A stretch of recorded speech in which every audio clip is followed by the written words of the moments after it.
Please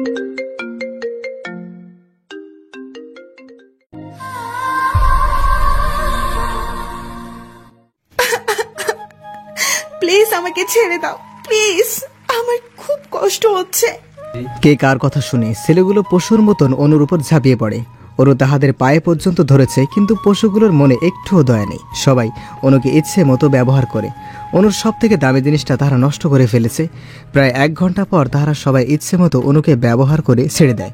অনু কিছুক্ষণ শুয়ে থাকে। প্রায় 10 মিনিট পর অনুর কিছুটা জ্ঞান ফিরে আসে। অনু উঠে দাঁড়াতেও পারছে না, অনেক কষ্টে দাঁড়িয়ে হাঁটা শুরু করে দেয় বাড়ির দিকে, আর কান্না করতেছে। তার অনেক স্বপ্ন ছিল বড় ডাক্তার হয়ে ফ্রিতে গরিব লোকের সেবা করবে। সে ডাক্তার ঠিকই হলো, কিন্তু সেবা করার সুযোগটাও পেল না। গত 1 সপ্তাহ আগে অনু তাহার ডাক্তারি পরীক্ষার রেজাল্ট আসে। সে বাংলাদেশের মধ্যে 2য় স্থান অধিকারী হয়েছে। আর গতকালকে তাহার বিয়ে ঠিক হয়েছে, আগামীকালকে তার বিয়ে। অনু কি করবে ভেবে পাচ্ছে না। অনু বাসায় আসে, চোখের পানি মুছে ফেলে। তাহার বাড়িতে অনেক মেহমান আসছে। অনুর বিয়ে বলে কথা। অনুর একটা কলিজার ভাইয়া আছে, তাহারা 1 ভাই 1 বোন। ভাইটার নাম রানা, সে ঢাকাতে আছে। আজকে রাতে গ্রামের বাড়িতে আসবে। অনুর আত্মীয় স্বজনরা সবাই আসছে, কারণ তার মায়ের ফ্যামিলির দিক থেকে শুধু অনুই একটা মেয়ে। সবাই তাকে কলিজার মধ্যে রাখার চেষ্টা করে। আর অনুর বিয়ে ঠিক হয়েছে এক ডাক্তারের সাথে। অনু বাসায় ঢুকতেই তার ছোট আম্মু, কি রে আম্মু, কোথায় ছিলি? ছোট আম্মু, একটু নিপার পাশে গিয়েছিলাম। তোর মন খারাপ কেন আম্মু? কই না তো। কাল তোর বিয়ে, আর আজ তুই নিপাদের বাসায় গেলি কেন? তুই কল দিয়ে আসতে বললি তো হতো, যদি তোর আজ একটা কিছু হয়ে যেত। কথা শুনে অনুর চোখে পানি চলে আসে। কাউকে দেখাতে দেয়নি। পানি চলে আসার আগেই অনু নিজের ঘরে চলে যায় এবং গিয়েই দরজা বন্ধ করে দেয়। আর ইচ্ছে মতো কান্না করে, কিন্তু আওয়াজ করেনি। সে নিজেই কান্না করতে করতে বলে, আম্মু, তুমি যেটার ভয় করেছো সেটাই হয়েছে। তোমার মেয়ের কিছুই নেই এখন। অনু নিজের ঘরে বসে আছে আর ভাবতাছে, আমি কেন একটা ছেলের জীবন নষ্ট করব? আমার মধ্যে তো নারীর কোনো কিছুই নেই, আর আমি এবার সমাজে কোন মুখে চলাফেরা করব? মাগরিবের সময় হয়ে গেছে। অনু গোসল করে নেয়। সবাই সবার কাজে ব্যস্ত, তাই আর অনুর রুমে আসেনি কেউ। অনু মাগরিবের পর চোখের জল আর কলমের কালি আর একটা সাদা পৃষ্ঠা নিয়ে বসে। আজকের পুরো ঘটনাটা সে কাগজে লিখে ফেলে এবং তার ডায়েরিতে লিখে নেয় এবং চুপি চুপি ঘর থেকে বের হয়ে যায় অনু।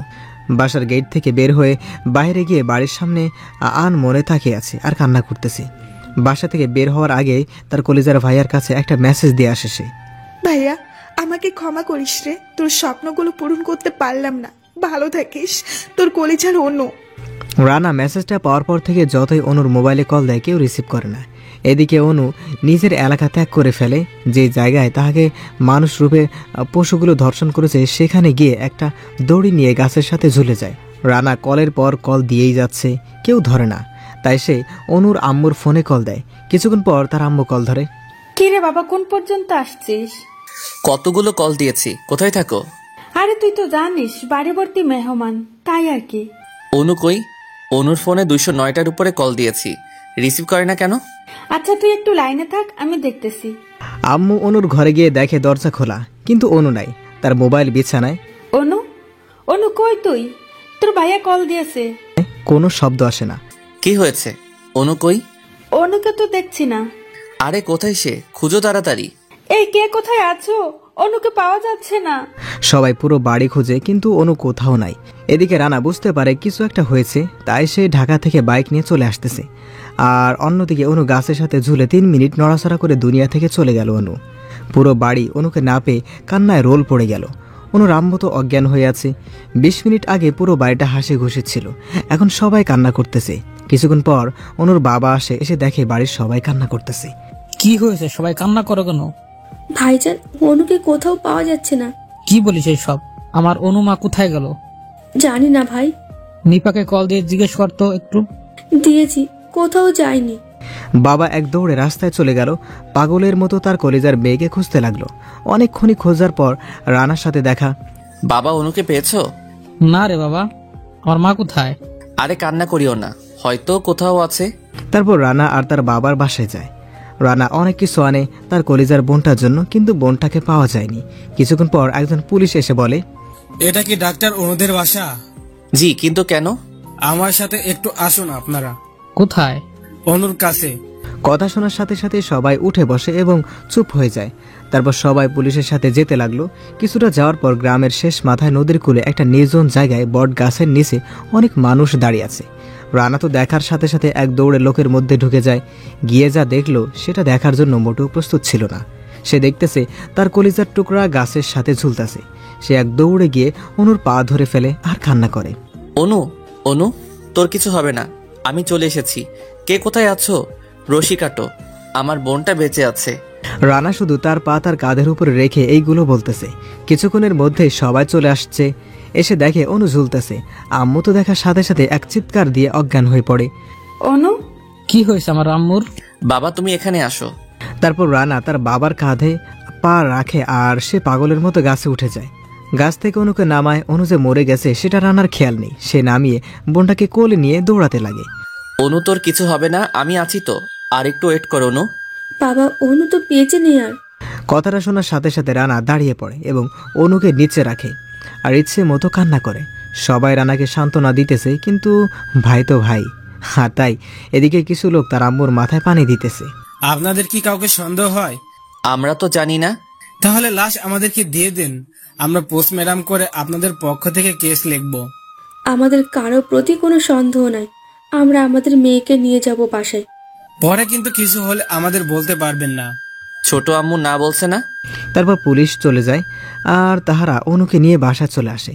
আশেপাশে সবাই সিসি করতেছে রানাদিনকে নিয়ে। সকালে ছেলেদের বাসা থেকে সবাই আসে। এসে ছেলে বলে, ছেলের নাম রাতুল। আপনাদের মেয়ের অন্য ছেলের সাথে সম্পর্ক ছিল, সেটা আগে আমাদের বলেননি কেন? প্লিজ ভাইয়া, বিশ্বাস করো, আমার বোন এসব করতো না। হয়েছে, আমরা সব বুঝি।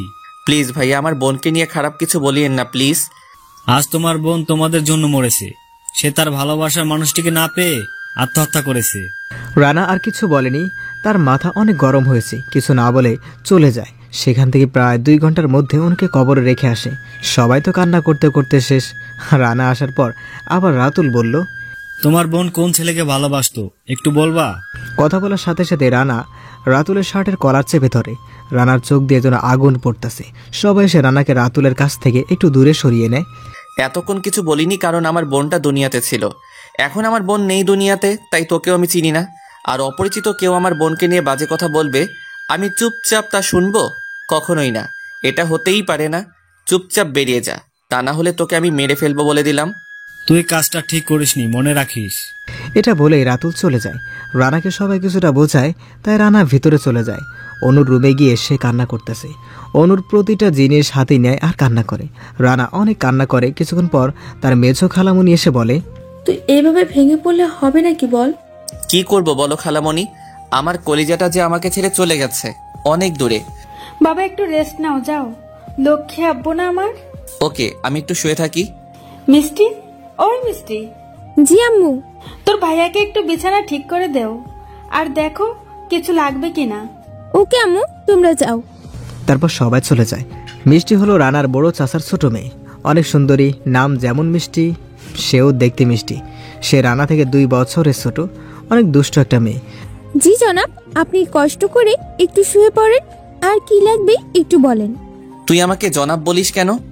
বড়দেরকে সম্মান দিয়ে কথা বলতে হয়। ও মা, তুই এটা বুঝলি কিভাবে? আমি এখন ছোট নয়, আমি সব বুঝি। তাই নাকি? ভালো, এখন যা, আমি ঘুমাবো এখন। আমি একটু হাত পা টিপে দিই? দরকার নেই। তুই কি আমার বউ নাকি যে তুই আমার হাত পা টিপে দিবি? হতেও তো পারি। সর এখান থেকে। তারপর মিষ্টি চলে যায়। রানা শুয়ে পড়ে। অনেক চেষ্টা করতেছে ঘুমানোর জন্য, কিন্তু বারবার অনুর কথাই মনে পড়ে। একদিন অনু বলে, শোন ভাইয়া, তোর জন্য একটা লাল টুকটুকে বোন আনবো। তাকে কোনো কাজ করতে দিব না। কেন? তাহলে তোর বউ কালো হয়ে যাবে। তাহলে আম্মুকে কে হেল্প করবে? আমি বিয়ে বসবো, ঘরে জামাই কাছে, আমি সব সময় আম্মুকে হেল্প করব আর গরিবদেরকে বিনামূল্যে চিকিৎসা দিব। আগে তোর জন্য একটা মিষ্টি ছেলে খুঁজে বের করি, তারপর না হয় আমার চিন্তা। না ভাইয়া, আগে তুই, তারপর আমি। আচ্ছা অনু, তুই কি কাউকে পছন্দ করিস? আরে না ভাইয়া, আমি যদি কাউকে পছন্দ করি তাহলে তার সাথে ভাগিয়া যাইতে। আর আমি যদি ভাগিয়া যাই তাহলে তোকে আর আব্বু আম্মুকে মানুষ খারাপ বলবে, আর আমি চাই না তোদেরকে কেউ খারাপ বলুক। আয় বুকে আয়, তোর মতো বোন যেন সবার ঘরে এক একটা হয়। কিন্তু আমি তো এটা চাই না। কেন? তাহলে আমি রুগী পাবো কোথায়? আর তখন তো আমি এত ভালোবাসা পাবো না। আরে পাগলি, রোগীর অভাব আছে নাকি? তাই তো।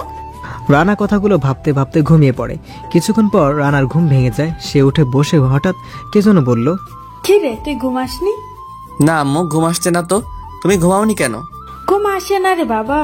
অনু মারা যাওয়ার আগে আমি বকা দিয়েছি, মেয়েটা কিছু বলেনি বকা শুনে।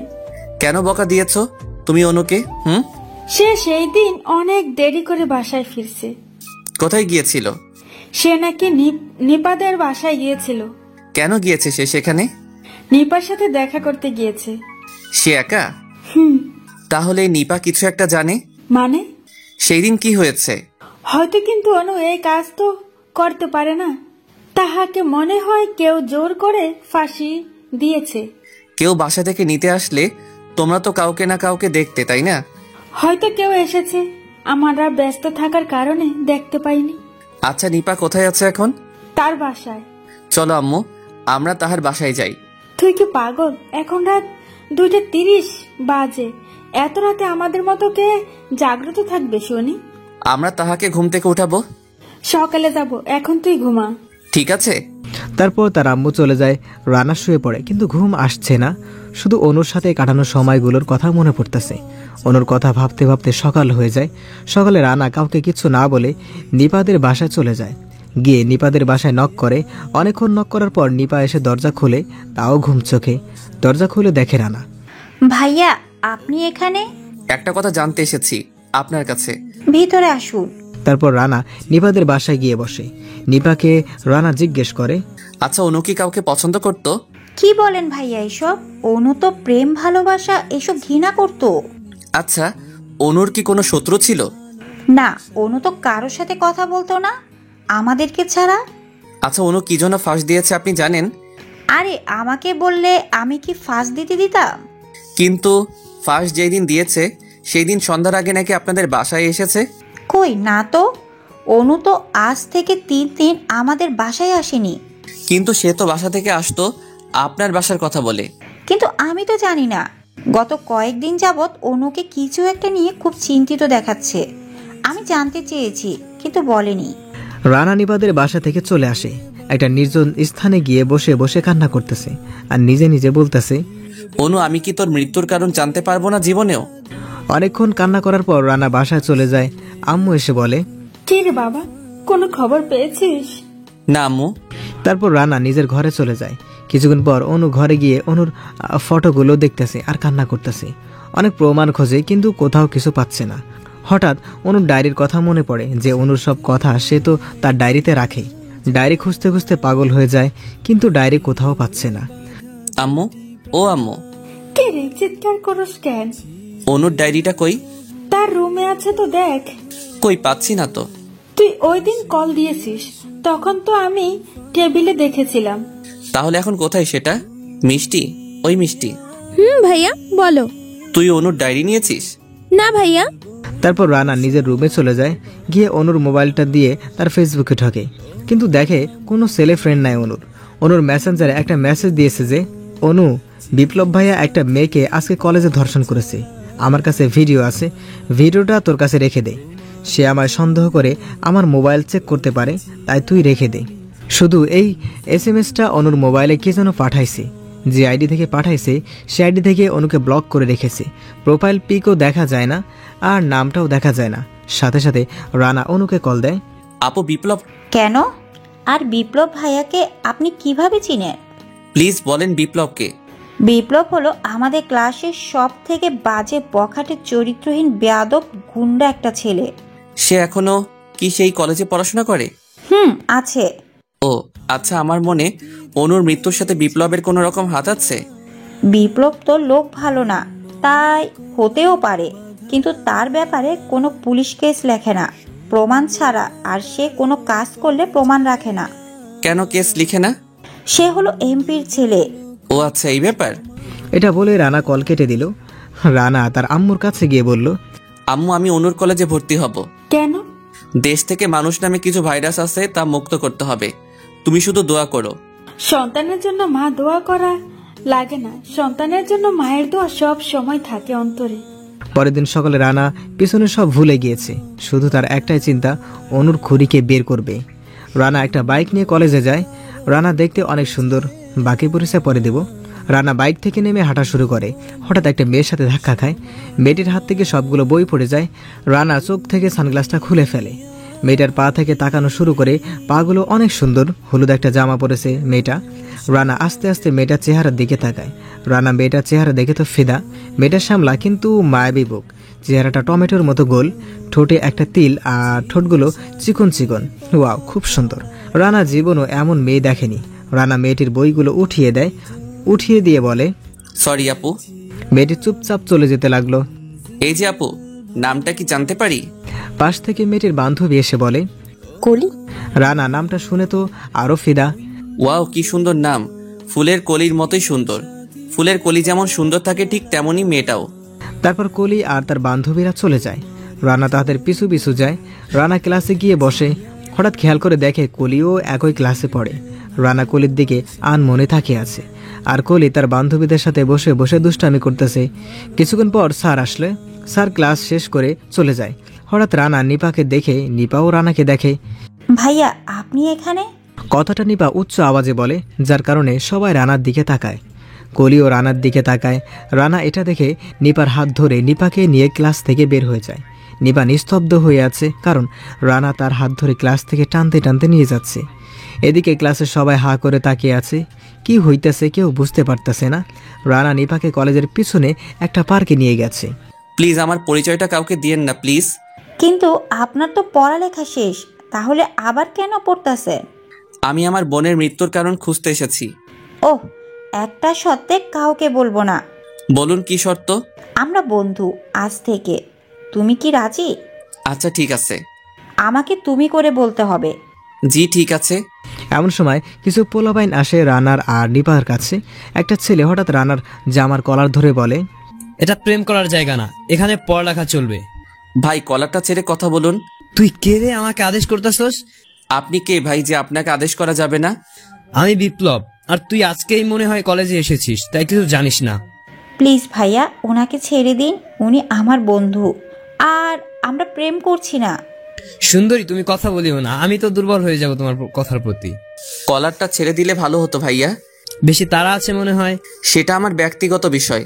আজ পর্যন্ত কোনো স্যারও আমার সাথে আমার মুখের উপর কথা বলেনি, আর আজকে তুই কথা বলিস? তোর সাহস তো কম না। সাহসের কি দেখেছেন? বিপ্লব রানার কথা শুনে রানাকে একটা লাথি মারে। রানা গিয়ে কলেজের মাঠে পড়ে। নিপা তো বিপ্লবের পায়ে পর্যন্ত ধরে, কিন্তু কোনো কাজ হয়নি। কলেজের সবাই মাঠে চলে আসে। সবাই রানার কাছে চলে আসে। সবাই মুখে মুখে বলা বলি করতেছে যে ছেলেটা আজকে এসেছে আর আজকে ছেলেটাকে মারতেছে। নিপা আবারও বিপ্লবের কাছে হাত জোর করে, কিন্তু বিপ্লব এবার অনেক রেগে যায়। তাই নিপার চুলের গোছায় হাত দেয়। নিপা চিৎকার দিয়ে ওঠে। রানা এটা দেখে লাফ দিয়ে উঠে পড়ে। উঠেই মারামারি শুরু করে দেয়। সবাই তো মহা খুশি যে বিপ্লবকে মারার মতো কেউ একজন এসেছে। কলি আর মারিয়া তো অনেক খুশি। রানা বিপ্লবকে ইচ্ছে মতো মারে। কিছুক্ষণ পর পুলিশ চলে আসে। পুলিশ এসে রানার সামনে বন্দুক ধরে। আমি তো দোষ করিনি। তুই একটা এমপি ছেলেকে মেরেছিস, এটা কি কোনো দোষ নয়? এই ছেলে মেয়েদের গায়ে হাত তুলেছে তাই? এত কথা আমরা শুনতে চাই না। তুই একজন এমপি ছেলেকে মেরেছিস, তাই তোকে আমরা নিয়ে যাব। এই কথা বলার সাথে সাথে রানা একজন সাধারণ পুলিশকে একটা ঘুষি মারে। নাক থেকে রক্ত পড়তেছে। এমন সময় রানাকে অ্যারেস্ট করে পুলিশ। কিন্তু আজকে ছাত্রছাত্রীরা খেপে যায়, তাই পুলিশ সামনে না এগিয়ে বিপ্লবকে নিয়ে চলে যায়। কিছুক্ষণ পর সবাই হাততালি দিয়ে রানাকে শুভেচ্ছা জানিয়েছে। কলি অনেক খুশি রানার ব্যবহার দেখে। হঠাৎ স্যার এসে বলল, তোমার নাম কি বাবা? স্যার আমার নাম রানা। তুমি কলেজে নতুন আসছো? জি স্যার, আজকে এসেছি। যে তুমি ওকে মেরেছো কেন? স্যার নিপা আমার পরিচিত আগে থেকে, আমরা বন্ধু, তাই একটু কথা বলতেছিলাম। এমনি ও এসে আমার কলার ধরে আর আমার গায়ে হাত তুলে। তুমি খুব ভালো কাজ করেছো। এই বকাটা ছেলেদের জন্য আমাদের কলেজ থেকে অনেক স্টুডেন্ট চলে গিয়েছে। স্যার আমি দেশ থেকে এইসব ভাইরাস যেন দূর করতে পারি, দোয়া করিবেন। তোমাদের মতো ছেলেদের জন্য সবাই দোয়া করবে। এটা বলে স্যার চলে যায়। এমন সময় কলি এসে বলে, হাই ভাইয়া, কিছু বলবেন আপু?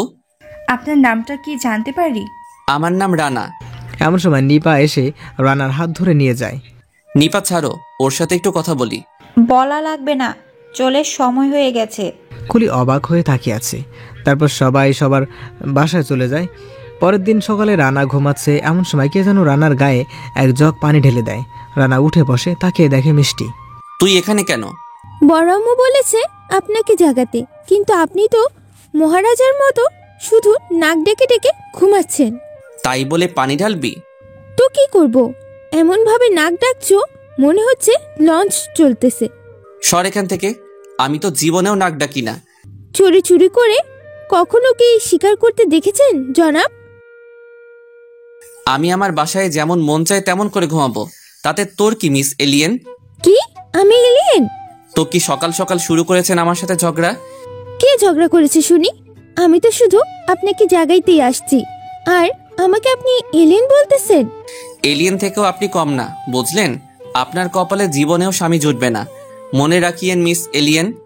সেটা আপনাকে বলা লাগবে না মিস্টার উগান্ডা। উগান্ডা? এটা আবার কি নাম? আপনি একটা বজ্জাত রাক্ষস। তারপর কি? এক থাপ্পড় দিয়ে সবগুলো দাঁত ফেলে দিব, ফাজিল মাইয়া কোথাকার। কি? আপনি আমার থাপ্পড় মারবেন? আম্মু গো, ও তোমার এই গুণধর ছেলে নাকি আমার মতো একটা নিষ্পাপ মেয়েকে থাপ্পড় মারবে? ও আম্মু গো, তোমরা কোথায় আছো গো আম্মু? এই চুপ কর, আমি তো তোর সাথে মজা করেছি। প্লিজ বোন, আম্মুকে ডাকিস না। চুপ করব না আমি। আমার মতো একটা নিষ্পাপ মেয়েকে কেন তুমি মারবা বলেছো? আরে আমি তো শুধু মজা করেছি, আম্মুকে ডাকিস না প্লিজ। আমার পা ধরে ক্ষমা চাও, তাহলে আমি আম্মুকে বলবো না। কি? জীবনেও না। আমি তোর পা ধরবো ভাবলি কি করে? ও আম্মু গো। রানা এক দৌড় দিয়ে ওয়াশরুমে চলে যায়। গোসল শেষ করে রেডি হয়ে কলেজে যাবে, এমন সময় তার আম্মু ডাক দেয়। রানা, জি আম্মু। তুই নাকি মিষ্টিকে থাপ্পড় মেরেছিস? আল্লাহ গো, এটা কি তা নান্নেরা মনে একা পাইয়া। আমি যা জিজ্ঞেস করেছি উত্তর দে, এত ঢং করতে বলিনি। আম্মু আমি থাপ্পড় দেইনি, ও আমার গায়ে পানি ঢেলে দিয়েছে, তাই আমি বলেছি থাপ্পড় দিব। না বড় আম্মু, থাপ্পড় দিয়েছে ও আমায়। তখনই মিষ্টির আম্মু এসে মিষ্টির কান ধরে টান দেয় আর বলে, আমি তো তোকে চিনি, আমার ছেলেটাকে তুই সব সময় অপরাধ বানাস। আম্মু লাগছে তো, ছাড়ো। বড় আম্মু তুমি কিছু বলতেছো না কেন? আরে কি করস, ওকে ছেড়ে দে তুই। না, ছাড়বো না ওকে। আমি চলে যাই কলেজে। তারপর রানা কলেজে চলে যায়। কলেজের গেটে ঢোকার সাথে সাথে পুলিশ এসে রানাকে হাত কড়া লাগিয়ে নিয়ে যায়। রানার একটা কথাও শুনেনি পুলিশ। এটা মারিয়া দেখেছে, নিপাও দেখেছে। কিছুক্ষণ পর মারিয়া কলিকে কল দেয়। কি রে, কই তুই? বের হলাম মাত্র। কেন? রানা ভাইয়াকে পুলিশ ধরে নিয়ে গেছে। কেন? জানি না, রানা ভাইয়ার কোনো কথাই শোনেনি পুলিশ। আচ্ছা তুই থানায় আয়, আমি যাচ্ছি। ওকে। এদিকে পুলিশগুলো রানাকে নিয়ে থানায় ইচ্ছা মতো মারতে থাকে, আর চেয়ারে এমপি ও তার ছেলে বসে বসে তামাশা দেখতেছে। এমন সময় কলিও থানায় আসে, এসেই দেখে রানাকে মারতেছে। এই ইন্সপেক্টর থামুন, ওকে কি মেরে ফেলবেন নাকি? তারপর পুলিশ থেমে যায়।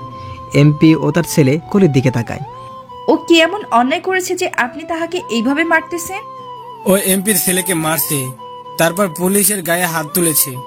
এমপির ছেলেকে কেন মেরেছে সেটা আপনাকে কেন বলবো, আমি আপনাকে বলতে বাধ্য নই। একটা লোককে আপনি বিনা অপরাধে মারবেন, এটা কি আপনাদের আইন নাকি? আমি আপনার কাছে আইন শিখবো? আমি শিখাতে আসিনি, আমি জানতে এসেছি ওনাকে কেন গ্রেফতার করা হয়েছে এবং কেন ওনাকে এমন পশুর মতো মারা হচ্ছে। এই পুলিশ, তুমি যার কথা শুনে মারা বন্ধ করো কেন? মারো ওকে। ওর গায়ে আর একটা আঘাত লাগলে কি হবে এখানে সেটা কেউ কল্পনা করতে পারবে না। এই তুই কি করবি রে? তোর সাহস তো কম না, আমার বাবার সামনে তার মুখের উপর কথা বলিস। এটা বলে বিপ্লব কলির কাছে চলে আসে। কলির বিপ্লবের গালে একটা থাপ্পড় মারে, যার ফলে বিপ্লবের গালে 5 আঙ্গুলের ছাপ উঠে পড়ে। তুই কি করবি? এই হাবিলদার, ওর সাহস তো কম না, ও আমার ছেলের গায়ে হাত তুলে। তোরও কি একটা খাইতে মন চায়নি? এই সবাই ওকে অ্যারেস্ট করো, লকআপে ঢোকাও। এমন সময় পুরো থানাতে কোথাও থেকে যেন শত শত পুলিশ চলে আসে। সবাই এসে চমকে ওঠে। কিছুক্ষণ পর পুলিশদের বস সিইউ বস চলে আসে, এসেই বলে, তোমাদেরকে সরকার টাকা দেয় এমপি মন্ত্রী মতো চলার জন্য না। জি না স্যার, কিন্তু স্যার। তুমি চুপ করো, আমি সব শুনছি কলে। স্যার, এই মাইয়া খুব বেয়াদব। চুপ করুন, আপনাদেরকে সরকার মাসের পর মাস বেতন দিচ্ছে জনগণের সেবা করার জন্য, কিন্তু আপনি তো তা করতেছেন না, বরং আপনি জনগণকে মেরে ফেলার সিদ্ধান্ত নিচ্ছেন। স্যার ওই ছেলে। আপনাকে চুপ করতে বলছি না। আপনি 5 মিনিটের মধ্যে সরকারি পোশাক সব খুলে জমা দিয়ে দিবেন এবং আপনি আর জীবনেও পুলিশের চাকরি পাবেন না। প্লিজ স্যার, একটা সুযোগ দিন প্লিজ স্যার। নো, আপনার সব শুরু এখান থেকে। স্যার, ওনাকে কি ক্ষমা করা যায় না? আপনি আধা ঘন্টার মধ্যে চাকরির পদ থেকে বিদায় নেবেন, সকল কাজে সাইন করে দিবেন। আজ থেকে আপনাকে এমপি থেকে বাদ দেওয়া হয়েছে। আপনারা দেশের সেবক হওয়ার যোগ্য নয়। এটা কি বলবেন আপনি? যা বলছে তাই। আর শোন, এটা হলো আমার মেয়ে কলি। সাবধান, আজ ওর কারণে তোদের চাকরি গেল। দ্বিতীয়বার যেন এমন ভুল আর না হয়, তখন কিন্তু জীবনটা চলে যেতে পারে। এই সিউ, তোর তো সাহস কম না? আমার বাবাকে তুই এমপির থেকে বাদ দিতেছস? এই দুটো পাগলকে ঘাড় ধাক্কা দিয়ে বের করে দাও থানা থেকে। তোকে দেখে নিব, যা আমার সামনে থেকে। তারপর তাহারা চলে যায়। কলি তার বাবার কাছে এসে বলে, ধন্যবাদ বাবা। আম্মু, আমার একটা মিটিং আছে, আমি চলে যাচ্ছি, তুমি কলেজ চলে যেও। বাবা। বাই বাই, কোনো সমস্যা হলে আমাকে কল দিও। বাবা। কলির আব্বু চলে যায়। এদিকে রানা লক আপ থেকে বের হয়ে দাঁড়ায়। দাঁড়াতে পারছে না, অনেক মেরেছে রানাকে তারা। নাক মুখ দিয়ে রক্ত পড়তেছে। হাঁটতে গিয়ে কলির সামনে পড়ে যায়। তখন কলি আর মারিয়া এসে রানাকে ধরে ফেলে। আমি যেতে পারবো, আপনারা আমার জন্য অনেক করেছেন। ধন্যবাদ আপনাকে ম্যাডাম। কে ম্যাডাম? এমন সময় নিপাও চলে আসে। কি হয়েছে তোমার রানা? আপনি ওনার কি হন? ও আমার বন্ধু। আচ্ছা, ওনাকে আমার গাড়িতে নিয়ে আসো, হাসপাতালে নিতে হবে। তারপর তাহারা রানাকে হাসপাতালে নিয়ে যায়। অনেক আঘাত করায় অনেক রক্ত বের হয়েছে, কিন্তু রক্ত কোথাও পাওয়া যাচ্ছে না। কিন্তু কলির রক্তের সাথে মিলে যায়, তাই কলি রক্ত দেয় রানাকে। ডাক্তার চিকিৎসা করতেছে। এমন সময় কলি নিপাকে জিজ্ঞেস করে, ওনার সাথে আপনার কতদিনের বন্ধুত্ব? কাল থেকেই বন্ধু। কেন? এমনি। আচ্ছা, ওনাকে আপনি আগে থেকে চেনেন? রানার বোন একজন আমাদের কলেজে পড়েছে। আমার 2 বছরের সিনিয়র ছিল, কিন্তু আমার বান্ধবী ছিল, সে ডাক্তারও হয়েছে। আচ্ছা, রানা তার বোনের কত বছরের ছোট? রানা তার বোন থেকে 3 বছরের বড়। বড়? তাও 3 বছরের? তাহলে কেন সে পড়ালেখায় এত পিছু? আসলে তার পড়ালেখা শেষ হয়েছে অনেক আগে। সে এখন পুলিশের চাকরির জন্য ইন্টারভিউ দিয়েছে, রেজাল্টও এখনো আসেনি। তাহলে সে আবার কলেজে পড়তেছে কেন? তারপর নিপা সবকিছু খুলে বলে। শোনার সাথে সাথে কলি একটু পিছু হয়ে যায়। কথাগুলো শোনার পর কলির মাথায় যেন আকাশ ভেঙে পড়ল। কি বলো তুমি এসব? এটাই সত্যি। রানার সন্দেহ হচ্ছে বিপ্লবের উপর, তাই সে কলেজে এসেছে প্রমাণ বের করতে। কিছুক্ষণ পর ডাক্তার এসে বলে, আপনাদের রোগীর জ্ঞান ফিরেছে, আপনারা কথা বলতে পারেন গিয়ে। ধন্যবাদ ডক্টর সাহেব। তারপর সবাই রানার রুমে চলে যায়। কলিও যায়। কলি গিয়ে শুধু রানার দিকে তাকিয়ে আছে আর তার অতীতগুলো নিয়ে ভাবতেছে যে একটা ছেলে তার বোনকে কতটা ভালোবাসতে পারে। এখন কেমন লাগতেছে তোমার? কিছুটা ভালো লাগতেছে। আন্টিদেরকে কল দিব নাকি? আরে না আম্মু, অনেক কষ্ট পাবে। ওকে, শোনো, তোমার শরীর থেকে অনেক রক্ত গিয়েছে। তোমার রক্ত অনেক প্রয়োজন ছিল, কিন্তু আমরা কোথাও পাইনি। কিন্তু এই কলি আপু তোমাকে রক্ত দিয়েছে। কি বলো তুমি? এই ম্যাডাম আমাকে রক্ত দিয়েছে? আপনি আমার জন্য এত কিছু করেছেন, যার ঋণ আমি জীবনেও শেষ করতে পারবো না ম্যাডাম। আমাকে ম্যাডাম বললেন কেন?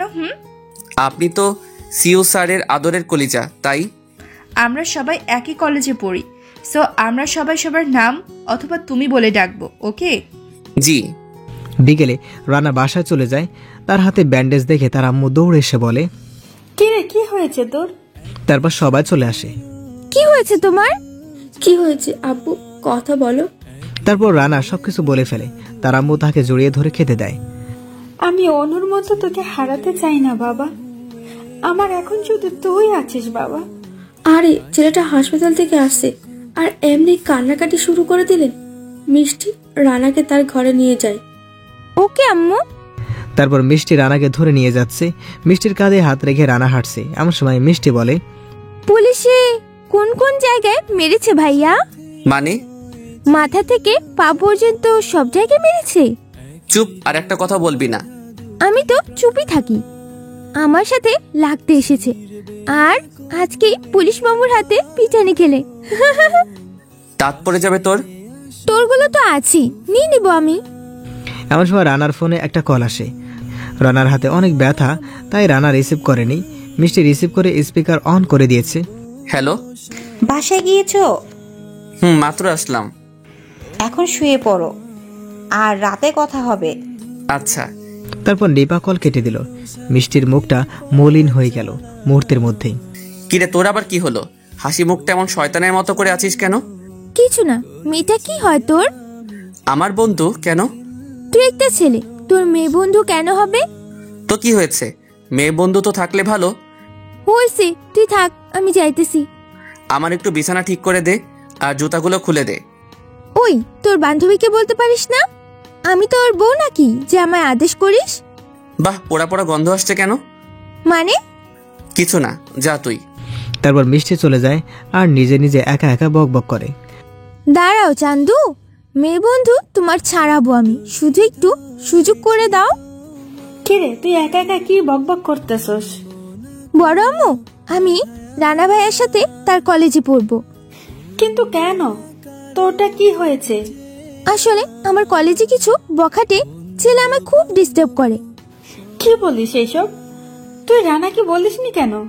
সে আমায় কয়দিন গিয়ে কলেজে বাঁচাবে শুনি। আচ্ছা, আমি তাহলে রানাকে বলে দেখি। তুমি বললে সে অবশ্যই মানবে। আচ্ছা, বলবো। তারপর মিষ্টি নিজের রুমে চলে যায়, গিয়ে নাচতে শুরু করে। ইচ্ছে মতো নাচে খুশিতে মিষ্টি। পরের দিন সকালে রানার ব্যথা কিছুটা সেরে গেছে, তাই সে কলেজে যাওয়ার জন্য প্রস্তুত হয়ে বের হতে যাবে। এমন সময় মিষ্টি রানার সামনে এসে দাঁড়ায়। কই যাস তুই? তোর সাথে তোর কলেজে যাব। হোয়াট? আজ থেকে মিষ্টিকে তোর কলেজে নিয়ে যাবি। ওর কলেজে কিছু বখাটে ওকে খুব ডিস্টার্ব করে। পারবো না আমি। কি বললি? কিছু না আম্মু। এই শাকচুনি, চল। কি? আমি শাকচুনি? ঝগড়া না করে যাবি তো? সময় হয়ে যাচ্ছে তো। যাচ্ছি। তারপর কলেজে চলে যায়। মিষ্টি রানাকে জড়িয়ে ধরে বসে আছে। কলেজে ঢোকার সাথে সাথে নিপা চলে আসে। এই মেয়েটাকে? আমার কাজিন। না, আমি ওর বউ। কি? থাপ্পড় চিনোস? ফাজিল মেয়ে কোথাকার। ঝগড়া করো কেন? চলো, ক্লাসের সময় হয়ে যাচ্ছে। চলো। রানা ক্লাসে ঢোকার সময় একটা মেয়ে পিছন থেকে এসে ডাক দিল। এই যে ভাইয়া, শুনুন প্লিজ। নিপা, মিষ্টি, রানা সবাই পিছনে তাকায়। বলেন। আপনার নাম কি? রানা? জি, কিন্তু কেন? অনু আপু আপনার বোন। অনুর নামটা শুনে রানার চোখে পানি চলে আসে। মিষ্টি, নিপা নিস্তব্ধ হয়ে গেল। এমন সময় কলি ও মারিয়া প্রাইভেট কার নিয়ে চলে আসে। কলি গাড়ি থেকে নেমে রানার কাছে চলে আসে। কিন্তু আপনি অনুকে কিভাবে চিনেন? আসলে অনু আর আমি বেস্ট ছিলাম। অনুকে ধর্ষণ করা হয়েছে, তাই অনু আত্মহত্যা করেছে। কথাটা শোনার সাথে সাথে রানার মাথায় যেন আকাশ ভেঙে পড়ল। সেম কলি, নীলা, মারিয়া ও নিপা, মিষ্টিরও একই অবস্থা হয়ে গেল। এমন সময় বিপ্লব ও তার দলবল নিয়ে কলেজে চলে আসে এবং গাড়িটা এসেই মেয়েটির কাছে দাঁড়ায়। রানা দৌড়ে গিয়ে মেয়েটির কাছে চলে আসে। আসার আগেই মেয়েটির গলায় ছুরি মেরে দেয় বিপ্লব। মেয়েটি শুয়ে পড়ে। মাটিতে রানা দাঁড়িয়ে যায়। মেয়েটি একটি ডায়েরি রানার কাছে ছুঁড়ে মারল আর বলল, এটা অনুর ডায়েরি, এখানে সবকিছু লেখা আছে, শেষের 3 পাতা আমার লেখা। এটা বলেই মেয়েটি শুয়ে পড়ে। তার চোখ বন্ধ হয়ে গেল। ডায়েরিটা রানা নেওয়ার আগেই বিপ্লব নিয়ে নেয়। ডায়েরিটা আমাকে দাও প্লিজ। আগে আমার সাথে তোর হিসাব শেষ করে নে, তারপর তোকে তোর ডায়েরি দিব। ওকে, তুমি যা বলবে আমি তাই করব। আমার লোকেরা তোকে 20 মিনিট মারবে খালি হাতে। ওকে। তারপর বিপ্লবের লোক রানাকে ইচ্ছে মতো মারতেছে। কেউ কিছু বলতেছে না, কারণ রানা নিষেধ করেছে। রানাকে মেরে মাটিতে শুইয়ে দেয়। রানা ভাইয়া! রানা! কিছুক্ষণ পর রানার কোনো সাড়া নেই। রানা মাটিতে শুয়ে আছে। এমন সময় বিপ্লব ডায়েরিটা মাটিতে ফেলে দিয়ে আগুন লাগিয়ে দেয়। তখন কলি বলে, রানা, অনু আপু ডায়েরিটা বিপ্লব পড়ে ফেলেছে। এটা শুনে রানা শোয়া থেকে উঠে দাঁড়ায় এবং দেখতেছে ডায়েরিটা পুরো ছাই হয়ে গেল। আর বিপ্লব দাঁড়িয়ে দাঁড়িয়ে হাসতেছে। রানার তো মাথায় আগুন উঠে যায়। সে এক দৌড় দিয়ে বিপ্লবকে মারতে শুরু করে। এমন সময় পুলিশ চলে আসে। এসে তাহাদেরকে আলাদা করে ফেলে এবং বিপ্লবকে পাঠিয়ে দেয়। রানা তাড়াতাড়ি মেয়েটিকে কোলে করে নিয়ে হাসপাতালের দিকে নিয়ে যায়। কলি তাড়াতাড়ি তার গাড়ি নিয়ে চলে আসে। মেয়েটিকে কলির গাড়িতে ওঠানো হয়। মেয়েটি কোনো কথাই বলতেছে না। সবাই মিলে মেয়েটিকে হাসপাতালে নিয়ে যায়। Doctor, doctor! কিছুক্ষণের মধ্যেই ডাক্তার চলে আসে। এসে মেয়েটিকে আইসিইউতে নিয়ে গেল। তখন রানা কান্না করতেছে আর বলতেছে, মেয়েটি যদি না বাঁচে তাহলে অনুর আত্মহত্যার কোনো খবর পাবো না। আল্লাহ, তুমি মেয়েটিকে বাঁচিয়ে দিন। প্রায় 30 মিনিট পর ডাক্তার আইসিইউ থেকে বের হয়। ডাক্তারের মুখে কান্না কান্না ভাব, মুখটা মলিন করে রানার কাছে চলে আসে। ডাক্তারের মুখ দেখে সবার কলিজায় পানি শুকিয়ে গেল। ডাক্তার কি খবর? সরি। কি হলো ডাক্তার সাহেব? ওনার দুটো কিডনি নষ্ট হয়ে গেছে। আধা ঘন্টার মধ্যে কিডনি না দিতে পারলে ওনাকে বাঁচানো সম্ভব না কোনো রকমই। আপনি চিন্তা করবেন না, আমি কিডনির ব্যবস্থা করছি। এটা বলে রানা এক দৌড়ে চলে যায়। কিডনি খুঁজতে অনেক হাসপাতালে কিডনি খুঁজে, কিন্তু কোথাও পেল না। পাগলের মতো কিডনি খুঁজতে লাগলো রানা। এদিকে বিপ্লবের একটা লোক রানাকে বাজারে দেখে বিপ্লবকে কল দেয়। বস, রানা বাজারে এসেছে, ওকে মেরে না ফেললে কিন্তু ও তোমাকে ছাড়বে না। আচ্ছা, ওকে ধরে নিয়ে আয় আমার আস্তানায়। ওকে বস। তারপর লোকটি রানার কাছে গিয়ে পিছন থেকে একটা রুমাল রানার মুখে লাগায়, যার ফলে রানা অজ্ঞান হয়ে যায়। তারপর রানাকে গাড়িতে করে নিয়ে যায় জঙ্গলে নিঝুম একটা জায়গায়। গিয়ে রানাকে গাছের সাথে বেঁধে ফেলে। রানার এখনও জ্ঞান ফিরেনি। সবাই রানার সামনে দাঁড়িয়ে আছে, কাহারও হাতে বন্দুক, কাহারও হাতে তলোয়ার। এদিকে প্রায় 25 মিনিট ওভার হয়ে গেল, রানার কোনো খবর নেই। এখানে সবাই রানাকে কল দিচ্ছে, রানার ফোন বন্ধ। সবাই টেনশনে পড়ে গেল, কি হলো রানার? কিছু হয়নি তো? ডাক্তার বারবার এসে ওর কথা বলেই যাচ্ছে। কলি, নিপা, মিষ্টি, মারিয়া সবাই চিন্তিত হয়ে পড়ল। এদিকে মিষ্টি বাসায় কল দিয়ে সব বলে ফেলে। সবাই চলে আসে হাসপাতালে। এদিকে কলি একটা কল দেয়, সাথে সাথে একজন মহিলা চলে আসে। এসেই বলে, আমি কিডনি দেবো একটা। আসুন আমাদের সাথে। কিছুক্ষণ পর ডাক্তার এসে বলল, কাউন্টারে 2 লক্ষ টাকা জমা দিন আগে। সাথে সাথে কলি 2 লক্ষ টাকার একটা চেক লিখে জমা দেয়। রানার আম্মু এসে কলির কপালে চুমু দেয় আর বলে, তোমার মতো মেয়ে যেন সবার কপালে জোটে। তুমি অনেক লক্ষ্মী মেয়ে। তার মানে আমি লক্ষ্মী নই? আরে তুই তো আমার কলিজা। সবাই খিলখিল করে হেসে দেয়। মিষ্টির কান্না দেখে এদিকে নিপা রানাকে কল দিয়েই যাচ্ছে, কিন্তু বন্ধ পাওয়া যাচ্ছে বারবার। এদিকে বিপ্লবের লোকেরা রানার মুখে এক বালতি পানি মারে। রানার জ্ঞান ফিরে আসে আর রানা চোখ মেলে দেখে যে একটা গাছের সাথে বেঁধে আছে আর তার চারপাশে গুন্ডা, আর রানার সামনে বিপ্লব এবং কিছু মাস্তান। তোর জন্য আমার বাবা তার সারা জীবনের পরিশ্রমের রাজনৈতিক থেকে ভয়ঙ্কর হয়েছে, অনেক অপমানও হয়েছে। আর তুই ভাবলি কি করে তোকে আমরা বাঁচিয়ে রাখবো? আমার ভিতরে থাকা বাঘটাকে জাগাস না, তাহলে তুই নিজেই নিজেকে চিনতে পারবি না। তাই নাকি? এই তোরা দাঁড়িয়ে দাঁড়িয়ে কি দেখছিস? ওকে দুনিয়া থেকে বিদায় করে দে। তারপর রানাকে ইচ্ছে মতো মারে লোকেরা। এমন সময় বিপ্লবের ফোনে তার বাসা থেকে একটা কল আসে আর বিপ্লব চলে যায়। ওকে মেরে নদীতে ফেলে আমাকে কল দিস। ওকে বস। তারপর বিপ্লব চলে যায়। বিপ্লব চলে যাওয়ার সাথেই রানা একটা টানে দড়ি ছিঁড়ে ফেলে এবং সবগুলো গুন্ডাকে কলা গাছের মতো কাটতে শুরু করলো। সবগুলোকে মেরে ফেলে এক দৌড় দিয়ে বিপ্লবের গাড়ির পিছন পিছন দৌড়াতে লাগলো, কিন্তু পেল না। এমন সময় রানার হাসপাতালের কথা মনে পড়ে যায়। এক দৌড়ে হাসপাতালে চলে যায়, গিয়ে দেখে সবাই দাঁড়িয়ে আছে আইসিইউর সামনে। হঠাৎ মিষ্টি রানাকে দেখতে পেলে, তার গায়ে অনেক রক্ত আর সে আসছে। এমন সময় মিষ্টি জোরে বলে ওঠে, ওই যে রানা ভাইয়া। সবাই রানার দিকে তাকায়। আম্মু তো রানাকে দেখে চিৎকার দিয়ে জড়িয়ে ধরে ফেলে। রানা তো কোনো কিছুই বলতেছে না। এমন সময় নিপা বলে, কোথায় ছিলে আর রক্ত কেন শরীরে? বিপ্লবের লোকের আমাকে ধরে নিয়ে গেছে একটা জঙ্গলে। তারপর আমাকে মেরে ফেলতে চেয়েছিল। হোয়াট? কিন্তু কেন? ওই যে ওই দিন থানায় যা ঘটেছিল সেই জন্য। সেটা তো আপনার কোনো দোষ ছিল না। সেটা তো কলির আব্বু করেছে, আর তার বাবার অপকর্মের ফল সে এটা পেয়েছে। কি হয়েছে আমাকে একটু বলতো। আর এই বিপ্লবটা কে আবার? পরে সব বলবো। এখন মেয়েটির কি খবর? আমি তো কিডনি খুঁজে পাইনি কোথায়। ও একটা মহিলা দিয়েছে। কে সে মহিলা? আমরা চিনি না তাহাকে। কিছুক্ষণ পর মহিলাটি উঠে আসে। বোরকা পরা মহিলাটিকে রানাকে দেখে রানার কাছে চলে আসে। রানা কিছু জিজ্ঞেস করার আগেই মহিলাটি তার হিজাব খুলে ফেলে। রানা মহিলাটিকে দেখে বলে, আপনি এখানে কেন? এটা শুনে সবাই রানার কাছে চলে আসে। মহিলাটি রানাকে জড়িয়ে ধরে কেঁদে দেয়। আরে আপনার মেয়ের কি খবর? আর আপনি এখানে আসছেন কেন? আমার মেয়ে আইসিইউতে আছে এখন। মানে? যে মেয়েটিকে আপনারা হাসপাতালে এনেছেন আর আমি কিডনি দিয়েছি যাহাকে, এটাই আমার সেই মেয়ে যাহার জন্য আমি আপনার কাছে গিয়েছিলাম। পশুগুলো আমার মেয়েকে আজকে ছেড়ে দিয়েছে এবং মেরে ফেলতেও চেয়েছে। কথাগুলো শুনে রানার মাথায় আগুন উঠে যায়। রানা তো শুধু ফুলতাছে, কিছু তো বুঝলাম না আমি। এমন সময় ডাক্তার এসে বলে, আপনাদের রোগীর জ্ঞান ফিরেছে, আপনারা কথা বলতে পারেন, কিন্তু কোনো চাপ সৃষ্টি কথা বলা থেকে বিরত থাকুন। তারপর সবাই আইসিইউর ভিতরে চলে যায়। মেয়েটির নাম রিয়া। তোকে দেখতে এসেছিলাম মা। মানে? এমন সময় ডাক্তার এসে সবাইকে বের করে দেয়, আর ডাক্তার রানাকে একটা কাগজ দিয়ে বলে, এই মেডিসিনটা আমাদের এখানে নেই, বাইরে থেকে নিয়ে আসুন। ওকে দেন, আমি নিয়ে আসি। তারপর রানা মেডিসিন আনতে চলে যায়। রানা বের হয়ে যাওয়ার সাথে সাথে বিপ্লবের লোকেরা রানার পিছু হাসপাতালে ঢুকে যায়। এসে রিয়ার রুমে ঢুকে সবাই বসা থাকে। এসে রিয়াকে নিয়ে চলে যেতে লাগলো। সবাই বাধা দেয়, কিন্তু কে কার বাধা শোনে, জোর করে রিয়াকে তুলে নিয়ে যায়। এদিকে মিষ্টি রানাকে কল দেয়, রিয়াকে কিছু লোক তুলে নিয়ে যাচ্ছে। কখন? এইমাত্র। রানা কল কেটে দিয়ে এক দৌড়ে হাসপাতালে চলে আসে। এসেই দেখে সবাই কান্না করতেছে। রিয়াকে কিছু লোক তুলে নিয়ে গেছে। কোন দিকে নিয়েছে? আমরা তো দেখিনি। হাসপাতালে সিসিটিভিতে দেখো। Good idea. তারপর রানা হাসপাতালের সবগুলো সিসি ক্যামেরাগুলোর কাছে যায় এবং সেখানে গিয়ে এবং রানা ভিডিওগুলো বুঝে গেছে যে বিপ্লবের লোকেরা তুলে নিয়ে গেছে। তাই রানা আর কিছু না বলে নিচে যায় এবং একটা বাইক নিয়ে চলে যেতে লাগলো। বিপ্লবের গোপন স্থানে চলে যায়, গিয়ে দেখে সবাই সেখানে আছে আর রিয়াকে গাছের সাথে বেঁধে রেখেছে। আর বিপ্লব বলে, তুই রানাকে সব বলে দিবি তাই তো? তোকে মেরে ফেললে আর কোনো প্রমাণ থাকবে না রানার কাছে।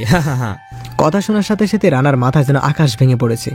রানা তো নিজেকে কন্ট্রোল করতে পারতেছে না, তবুও অনেক কষ্টে নিজেকে কন্ট্রোল করেছে তাদের মূল কথা শোনার জন্য। আমাদের হাতে যতক্ষণ ক্ষমতা আছে ততক্ষণ রানা আমাকে কিছুই করতে পারবে না। যদিও রানা আমার বাবাকে কিছুদিন আগে এমপি থেকে রাস্তায় নামিয়ে দিয়েছে, কিন্তু আজ সকালে আমার বাবা আবার এমপি হয়ে গেছে। রানা আড়াল থেকে সব শুনতে পেল। তারপর রানা সবার সামনে সবাই রানাকে দেখে রানার উপর ঝাঁপিয়ে পড়ে। শুরু হয়ে যায় তার সাথে মারামারি। রানা অনেকক্ষণ মারামারি করে। তারপর রানা বিপ্লবকে অনেক মারে, যার ফলে বিপ্লব মাটিতে পড়ে শুয়ে পড়ে। একটা ছুরি নিয়ে যায় তাহাকে মেরে ফেলার জন্য। এমন সময় মারিয়া এসে বলে, প্লিজ ভাইয়া, এই পশুটাকে মেরো না, তাহলে তুমি জেলে যাবে।